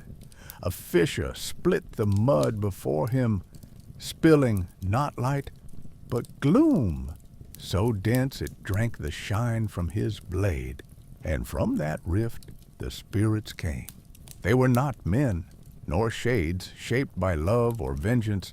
These were the true lords of the fields of eternal slaughter, ancient, pitiless witnesses to every war ever waged upon that cursed stretch of land. They wore no faces, only drifting helmets and shattered armor, banners trailing behind them like shrouds for forgotten names. They circled Pudge, their voices many and one, an echo that rattled his teeth and made his cleaver shudder in his grip. "You have eaten much," they intoned. "You have become more than flesh. Will you eat forever?" Pudge grinned, thick tongue lolling. "Ain't never full," he rumbled. "Meat's meat. More there is, more I want." The spirits seemed to smile, if such things could smile, a hollow, knowing satisfaction. "The fields are never empty," they said. "There is always more, but rot festers if left untended. Corpses breed plague, plague breeds famine, famine births war anew, but only if the fields are cleared, made ready for fresh blood." A helm spun close to Pudge's ear, whispering like a maggoty breeze, "Do you know why the battles never end here?" Pudge puzzled a moment, then shrugged, the gesture cracking dried gore on his shoulder. The spirits pressed closer. With every word, images stamped themselves into his mind. The endless lines of soldiers clashing beneath black banners, kings dying on heaps of their own men. The land itself, gorged and thirsty for pain. "Because we wish it so," they declared. "Because this ground remembers every death and demands more. But the price is labor, endless labor, the butcher's work." A pulse beat through Pudge's monstrous frame. He felt it resonate in his bones, a rhythm matching the clangor of ghostly swords and shields. "Will you serve?" the spirits asked as one. He blinked, uncertain, but appetite surged within him, a tidal wave sweeping away all doubt or fear. "Serve? If there's meat and guts and bone, I'll chop till me arms drop off," he croaked. A great wind howled up from the fissure, swirling with motes of blood and memory. The spirits pressed hands, some spectral, some armored, upon his shoulders. Cold fire ran through him, a blessing and a curse both, forging him anew. "Then be bound," they intoned. 8. The bargain. A vision seized him, richer than any dream or nightmare. He saw himself walking fields beyond reckoning, every hillock a mass grave, every trench overflowing with limbs hacked clean and skulls split open like rotten fruit. Upon each new battlefield, armies rose and fell with clockwork certainty, each cycle birthing more carrion for his endless table. But it was more than simple slaughter. He saw time itself bend, wounds closing on corpses where he had passed, new banners unfurling where old ones had rotted away, faces ever changing, but suffering always the same. He understood then he would be not merely a glutton, but a caretaker, a gardener of death's harvest. In return, whispered a spirit-clad general whose eyes flickered with green flame, you shall have what you crave, unending flesh, forever raw and ripe. Oh, but, hissed another, a ragged shade wearing a crown of thorns. You must never leave these fields for long. You are our cleaver now, our hook, our heap of flesh and fear. The vision faded with a shudder he felt in every sinew. Pudge opened his eyes, gazing down at hands that no longer remembered warmth or mercy. A hunger gnawed at him, familiar yet vast as the world itself. He nodded once, the pact sealed with hunger's silent vow. The spirits faded back into mist and darkness. 9. His first labors. The sky split with violent thunder as morning bled out over the killing fields.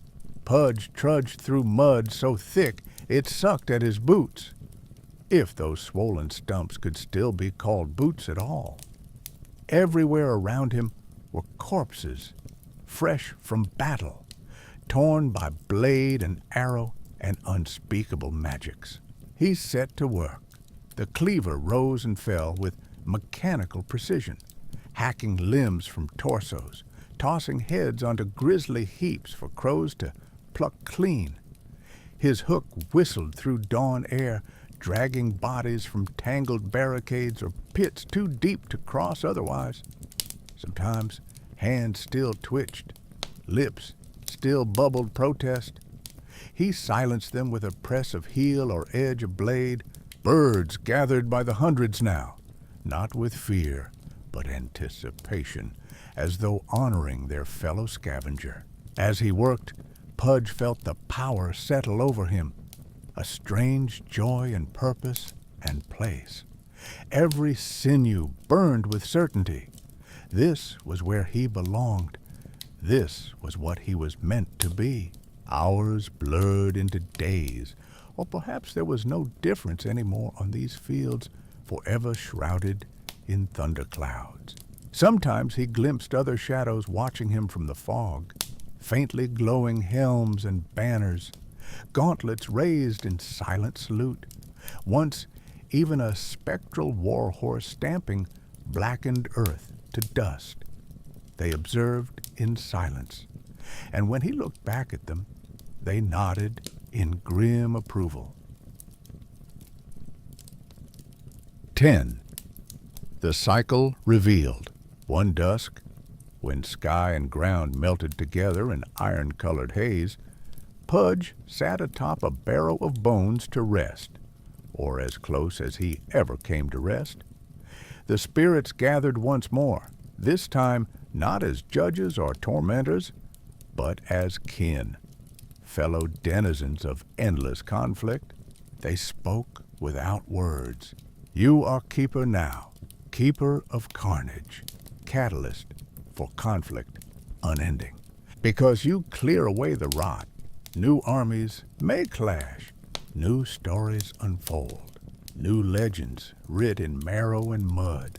Without your work, all would stagnate into pestilence and famine so deep, even gods would starve for worshippers. Pudge tried to puzzle out whether this was a reward or punishment, but found he did not care. He picked a gristly scrap from between yellowed teeth and grunted contentment. A spirit bearing a banner, split nearly to ribbons, drifted close. Does it sadden you? It asked softly, to be alone among so much death? Pudge considered this, truly considered it, for the first time since Gravenmore fell away behind him like a rotted tooth. He shook his head, slow and ponderous. "Nah," he said at last. "Long as there's meat to cut and bellies to fill, I ain't never lonely." The spirit seemed amused, or perhaps relieved. "Then be at peace, Cleaver of the Fields." 11. Echoes beyond battle. Sometimes travelers would try to cross these lands, desperate or foolish, or both.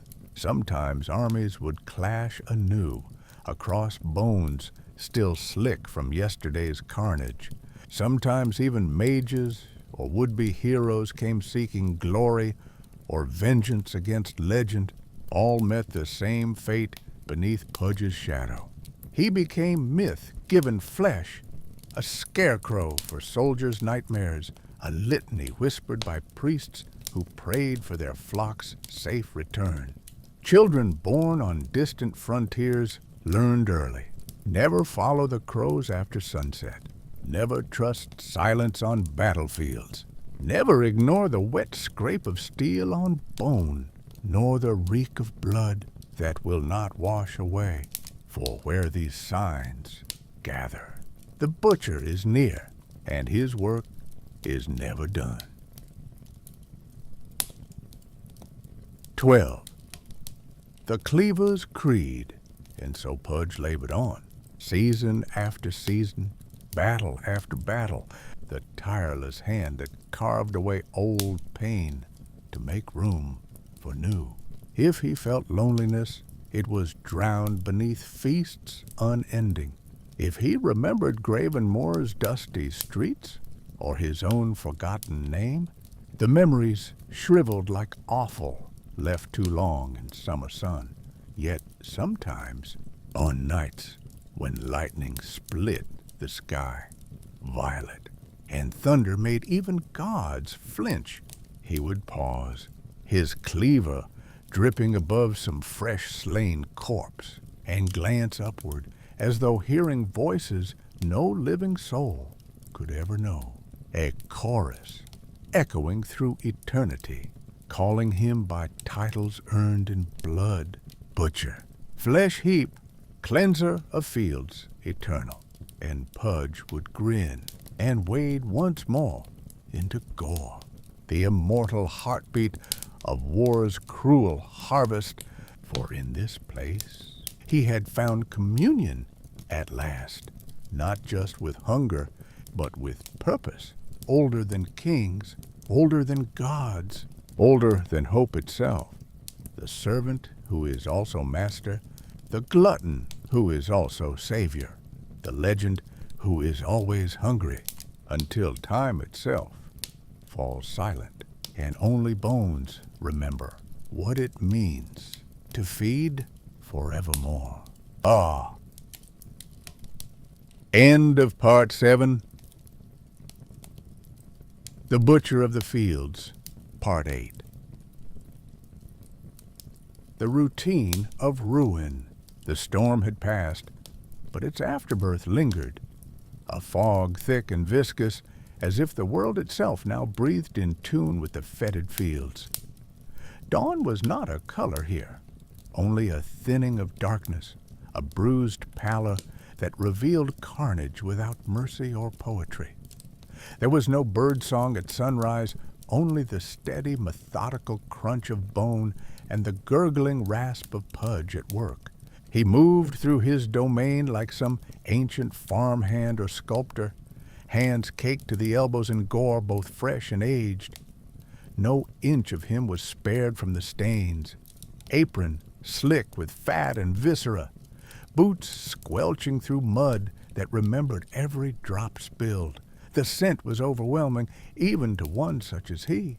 Corrosive rot, coppery blood, the tang of fear never quite faded from the flesh. The fields were never empty. When armies clashed anew, Pudge watched from the gloom beneath shattered standards, waiting for the cacophony to subside. He did not care who triumphed, nor mourn those who fell. Victory and defeat were flavors in the same stew. Every corpse a promise kept, every dying gasp a lullaby when silence came, a silence heavy with unwept tears and unanswered prayers. He began his work. With cleaver and hook he carved. He separated flesh from armor, sinew from bone. His movements were neither frenzied nor cruel. Rather, they possessed a strange efficiency, a reverence born not of pity, but of craft. Where others might have faltered or retched, Pudge found rhythm, a butcher's routine elevated to grim liturgy. He did not waste. Marrow was split and sucked clean. Fat was rendered and poured in clotted pools. Heads were stacked for counting, limbs sorted by size and strength. Offal piled high as haystacks. Hearts lined up like trophies. Eyes plucked and dropped into a rusted pail for later amusement. When scavengers crept forth, crows with ragged wings, rats as fat as newborn pigs, they did so cautiously. All creatures of the fields knew to respect the Cleaver's domain. Oh! The Scavengers' Court. One morning, or what passed for morning, Pudge paused in his labors, squatting atop a heap of rib cages, chewing thoughtfully on a tendon as thick as his thumb. Around him gathered his silent audience, the scavengers, drawn by their own hunger and by instinctive awe. The crows came first, hundreds strong.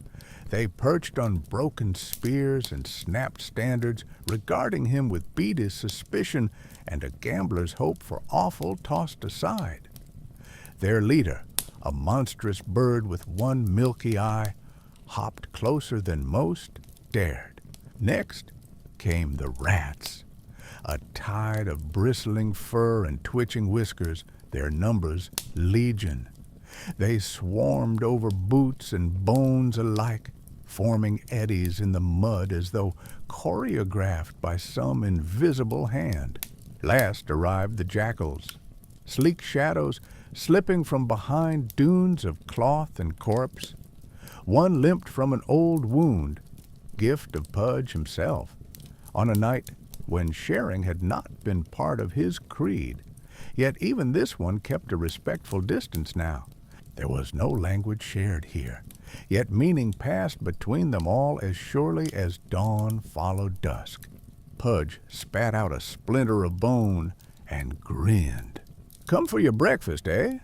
Don't say I never treat me guests."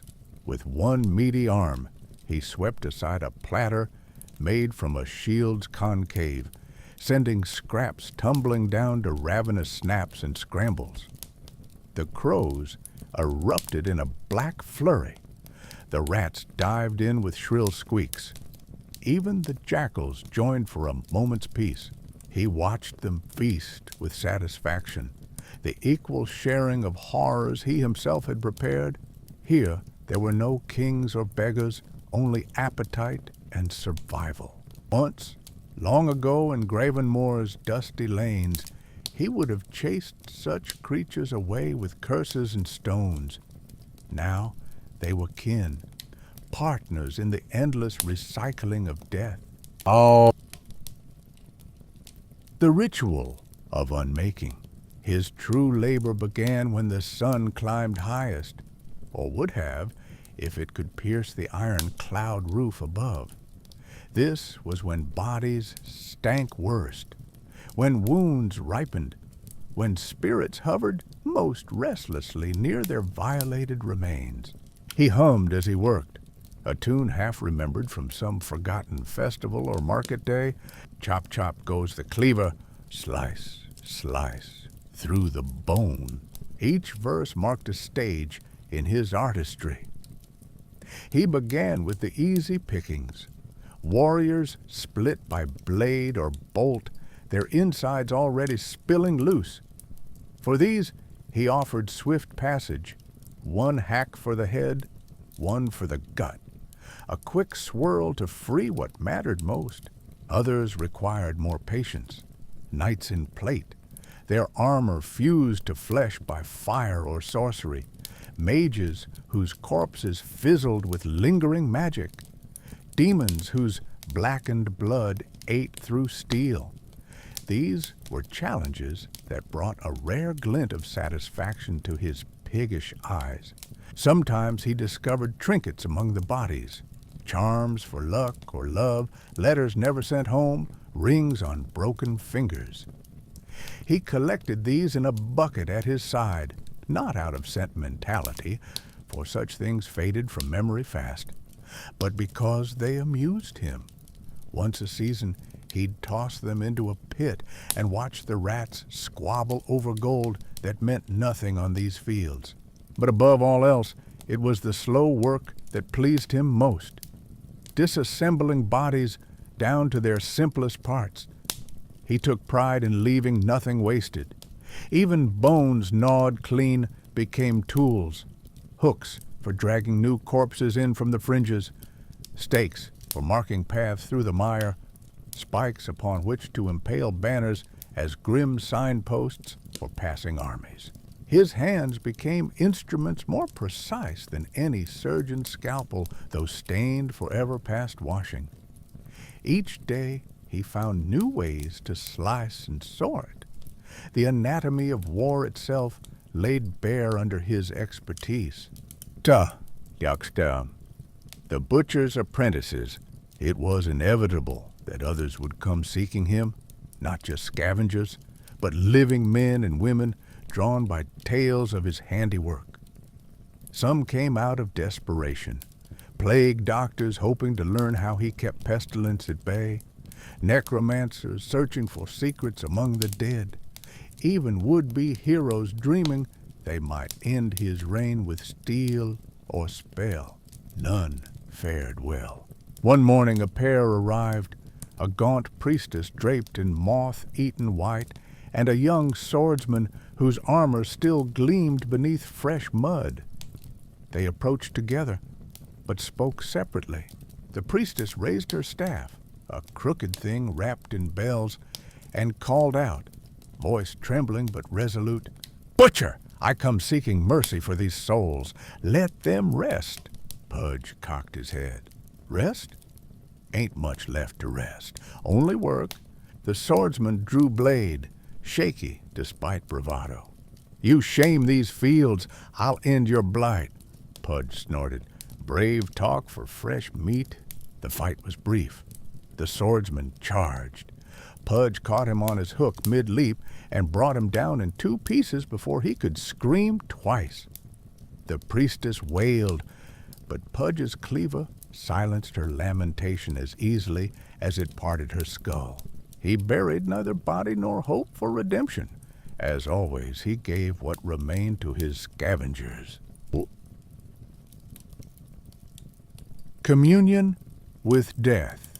At times, even Pudge found it wise to pause, to let wounds clot over earth, to let soil drink its fill before new fountains spilled forth.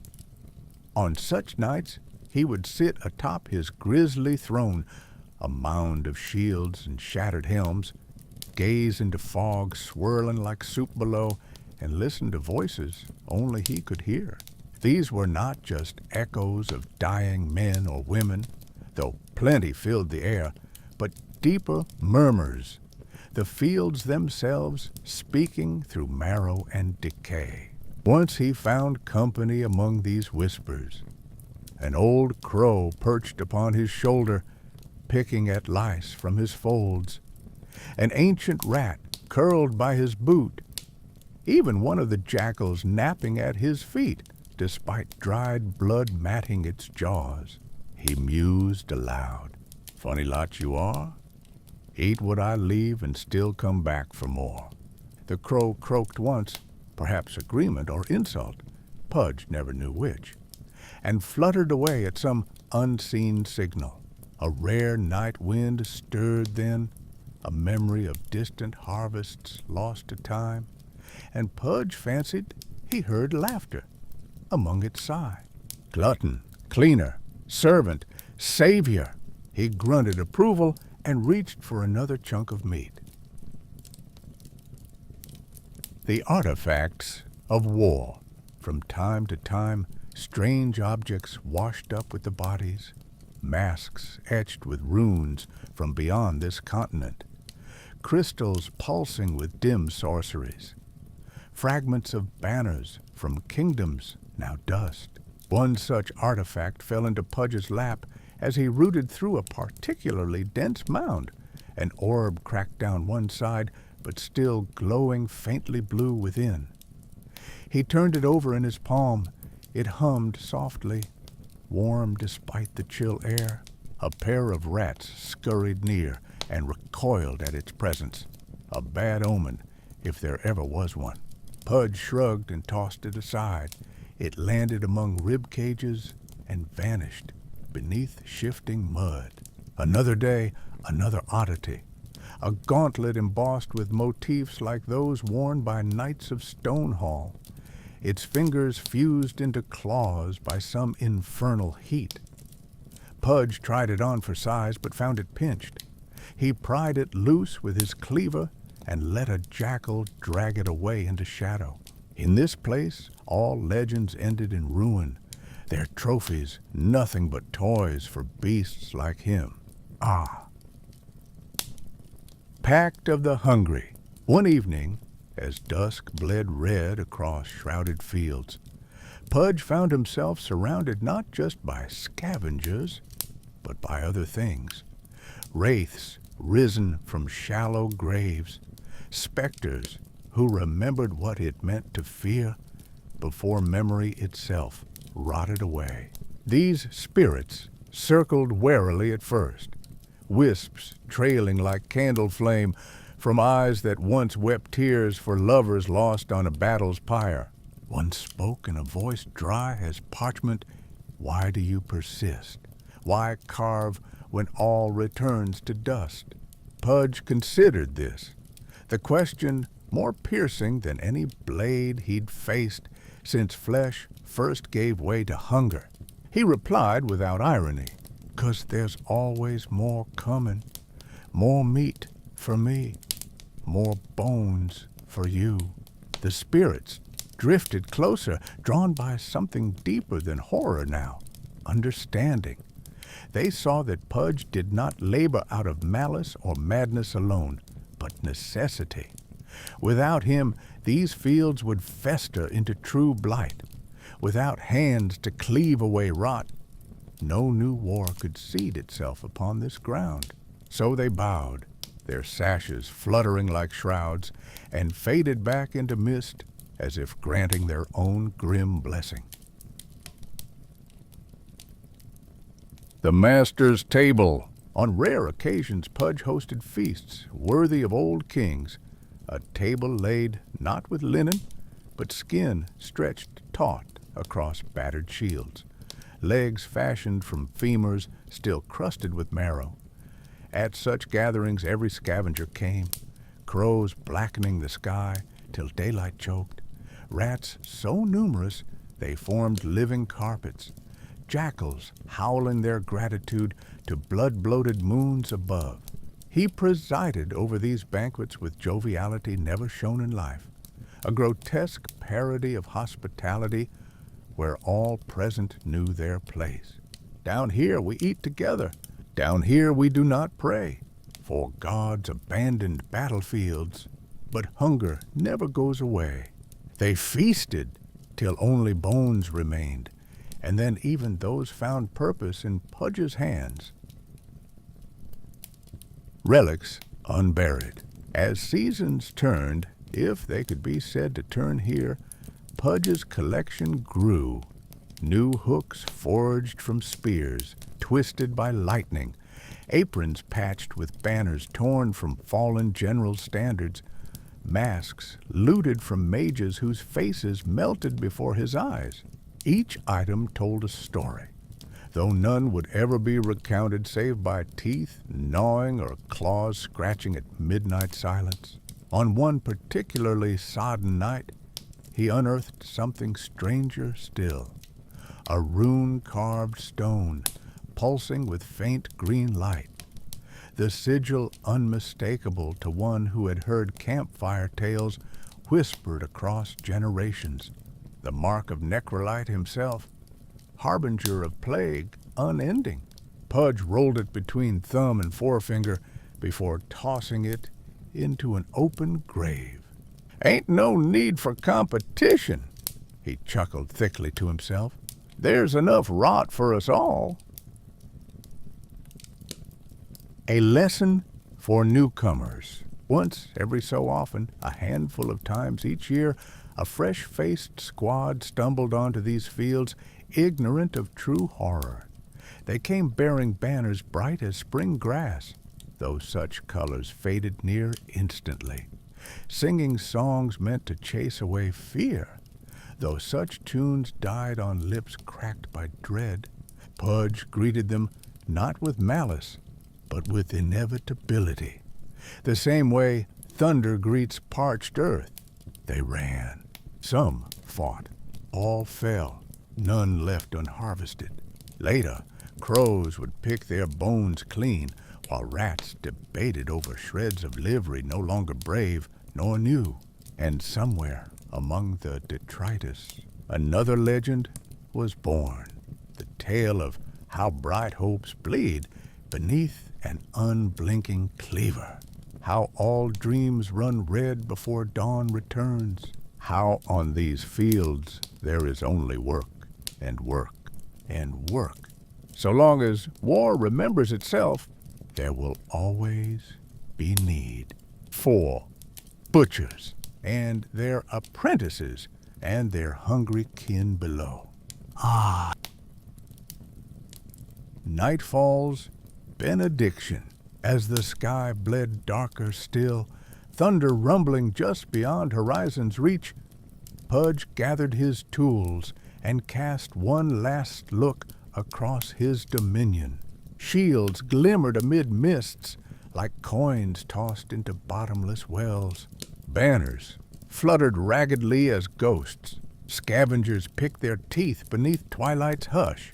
Spirits hovered where breath had fled, but memory remained sharp as bone shards underfoot. Pudge wiped his cleaver clean upon an unlucky knight's tabard and grunted satisfaction, a sound neither blessed nor damned, but simply content. He strode into shadow as night claimed the fields anew, his laughter echoing low. Work waited, as it always did. Hunger called, as it always would, and where silence dared linger longest, the scrape of steel against bone answered, with promise everlasting. Here walks the butcher, master artisan of endless endings, whose hands shape tomorrow's wars from yesterday's ruin, whose table is never empty, whose legend is always hungry, whose work is never done.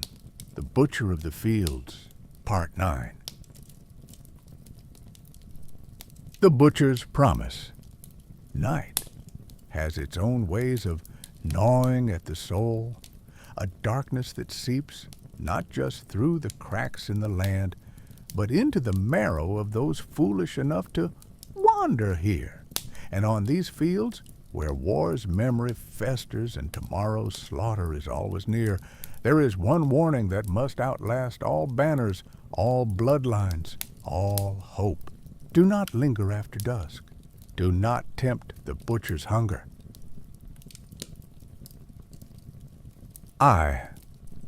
The storyteller's vigil. The wind has teeth tonight, sharp and cold, tasting of iron and remorse. I crouch by a guttered campfire, nothing more than a dying heart in the endless chest of these scarred plains. They say only fools tell stories here, for names have power, and the eyes that watch are never far. Yet someone must remember. Someone must warn.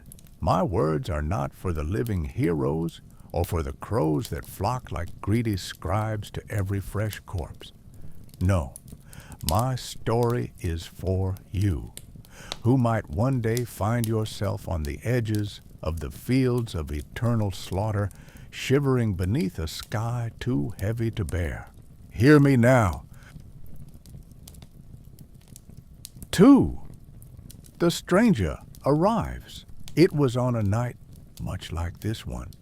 Clouds stitched together with lightning's thread, the earth still slick from an earlier rain, that a lone traveler appeared at the old crossroads where the poppies refused to grow. He was no soldier nor scavenger, just a wanderer in a mud-spattered cloak, his boots too new for these haunted ruts, a satchel slung at his side, heavy with forgotten hopes. He paused at my forlorn fire, his face half hidden beneath a battered hood. "Evening," he said, voice rough as uncut timber. "Mind if I share a little warmth?" I gestured for him to sit, but kept my hand close to the hilt of my knife. "Strayed far from safer roads," I muttered. He shrugged. "Safer roads lead nowhere worth going, or so they say." I let silence settle, a silence thick with old wounds and older warnings. The flames danced low, as if remembering their own funerals. "You know what awaits here?" I ventured at last. He chuckled softly, eyes glinting beneath the hood. "Old wives' tales, monsters in the mist, butchers with hooks," he snorted. "Ghost stories for children?" I shook my head. "Not stories. History." 3. Whispers in the darkness. For a while, neither of us spoke. The fire snapped and spat as if protesting our intrusion into its lonely vigil. "Did you ever see him?"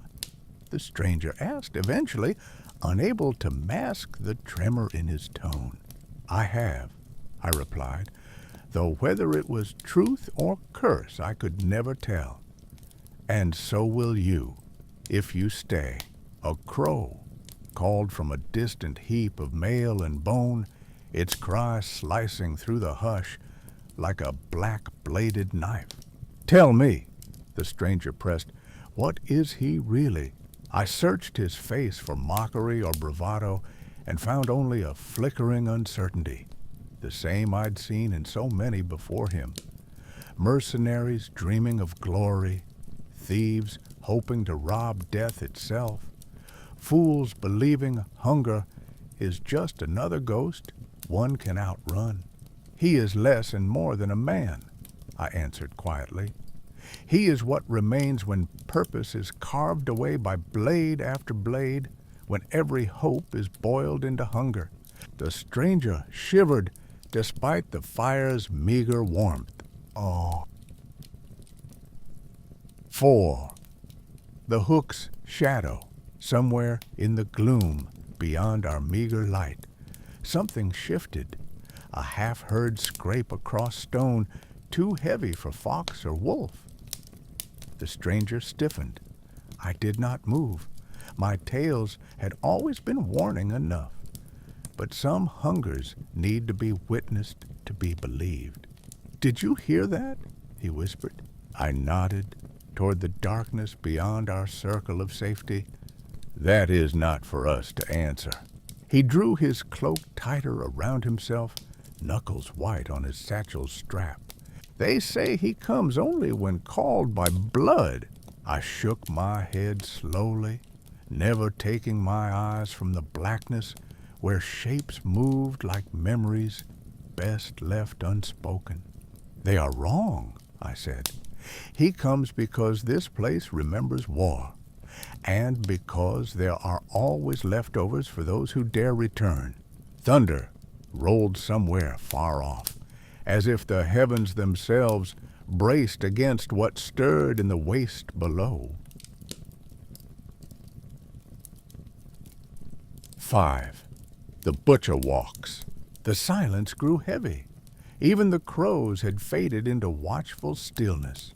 Then he appeared, first as a shadow among shadows, then as flesh and iron given monstrous shape. Pudge, the butcher. He strode across blood-soaked mud as if it were carpet in some palatial hall, apron glistening wetly despite the lack of rain. His cleaver caught what little moonlight broke through the clouds. His hook dragged behind him, gouging furrows in earth already wounded beyond healing.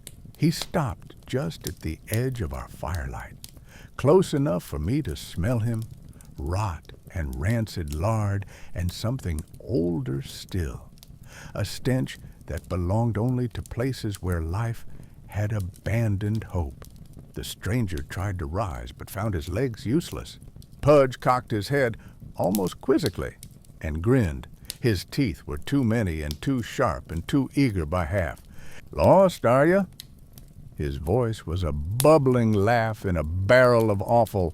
The stranger stammered something, a prayer or curse or plea, but it vanished in the night's thick throat. I made no move. There was no running from this. These fields belonged to him now and forever. Pudge's eyes settled on me. Recognition flickered there, or perhaps just amusement. "Storyteller," he rumbled. "Still feeding them tales?" I inclined my head, careful not to blink or breathe too deeply. "Someone must remember," I said softly.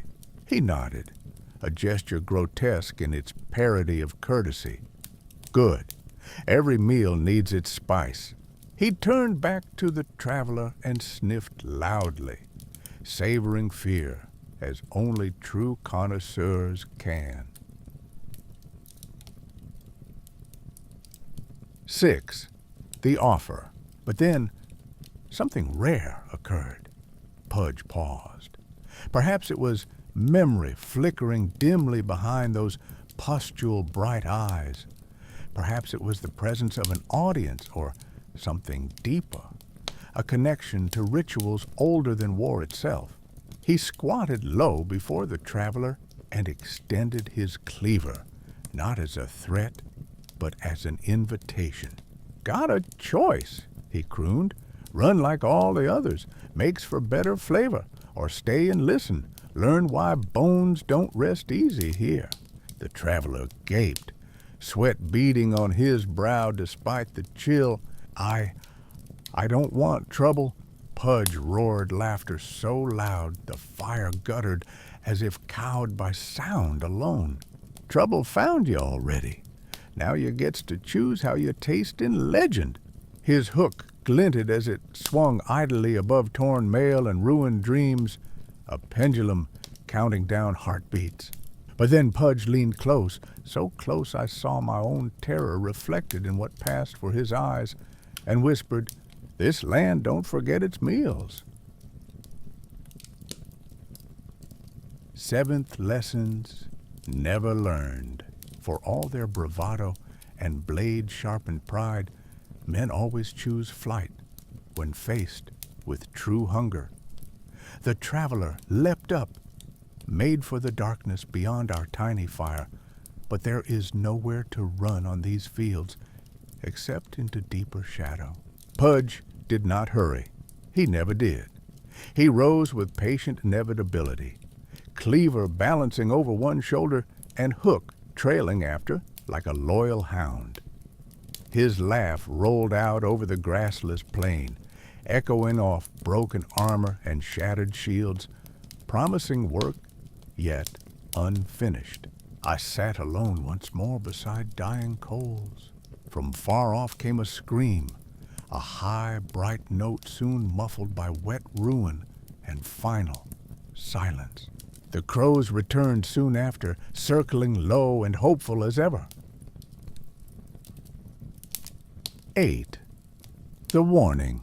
So let this be your warning. The fields of eternal slaughter are never truly empty. Their harvesters are tireless, their hunger bottomless. Pudge works not for pay nor for pleasure, but because war itself needs him. Because every story needs an ending, and every ending demands its butcher. If you find yourself beneath these iron clouds after dusk, if you hear steel drag across bone, if you scent rot where no wound should fester, Do not look back. Do not call out. Do not believe yourself brave enough to matter. For here walks the butcher, the last artisan in a world that cannot stop dying. The first mouth at every unending feast. The legend that refuses to fade, even as hope itself chokes on blood and mud and memory. And somewhere, wherever work waits, a cleaver gleams anew, a hook whispers across empty air, and hunger dreams beneath scarred earth of meat too foolish or too proud to heed this tale. 9. The last echo. As sunrise threatens beyond mountains still dark with promise, I rise from my fire and whisper one last benediction for any who might listen. May your boots never stumble on bones. May your shadow never stretch too far. And may your heart never learn what it means to feed the butcher of these fields. For his table is never empty, his legend always hungry, and though stories may end, work is never done, not here, not ever. Why, thus ends the warning, but not the need for it, on these endless fields where silence is only waiting for Pudge's laughter to return. May you remember what others forgot. Legend lives here, and its name is always hungry.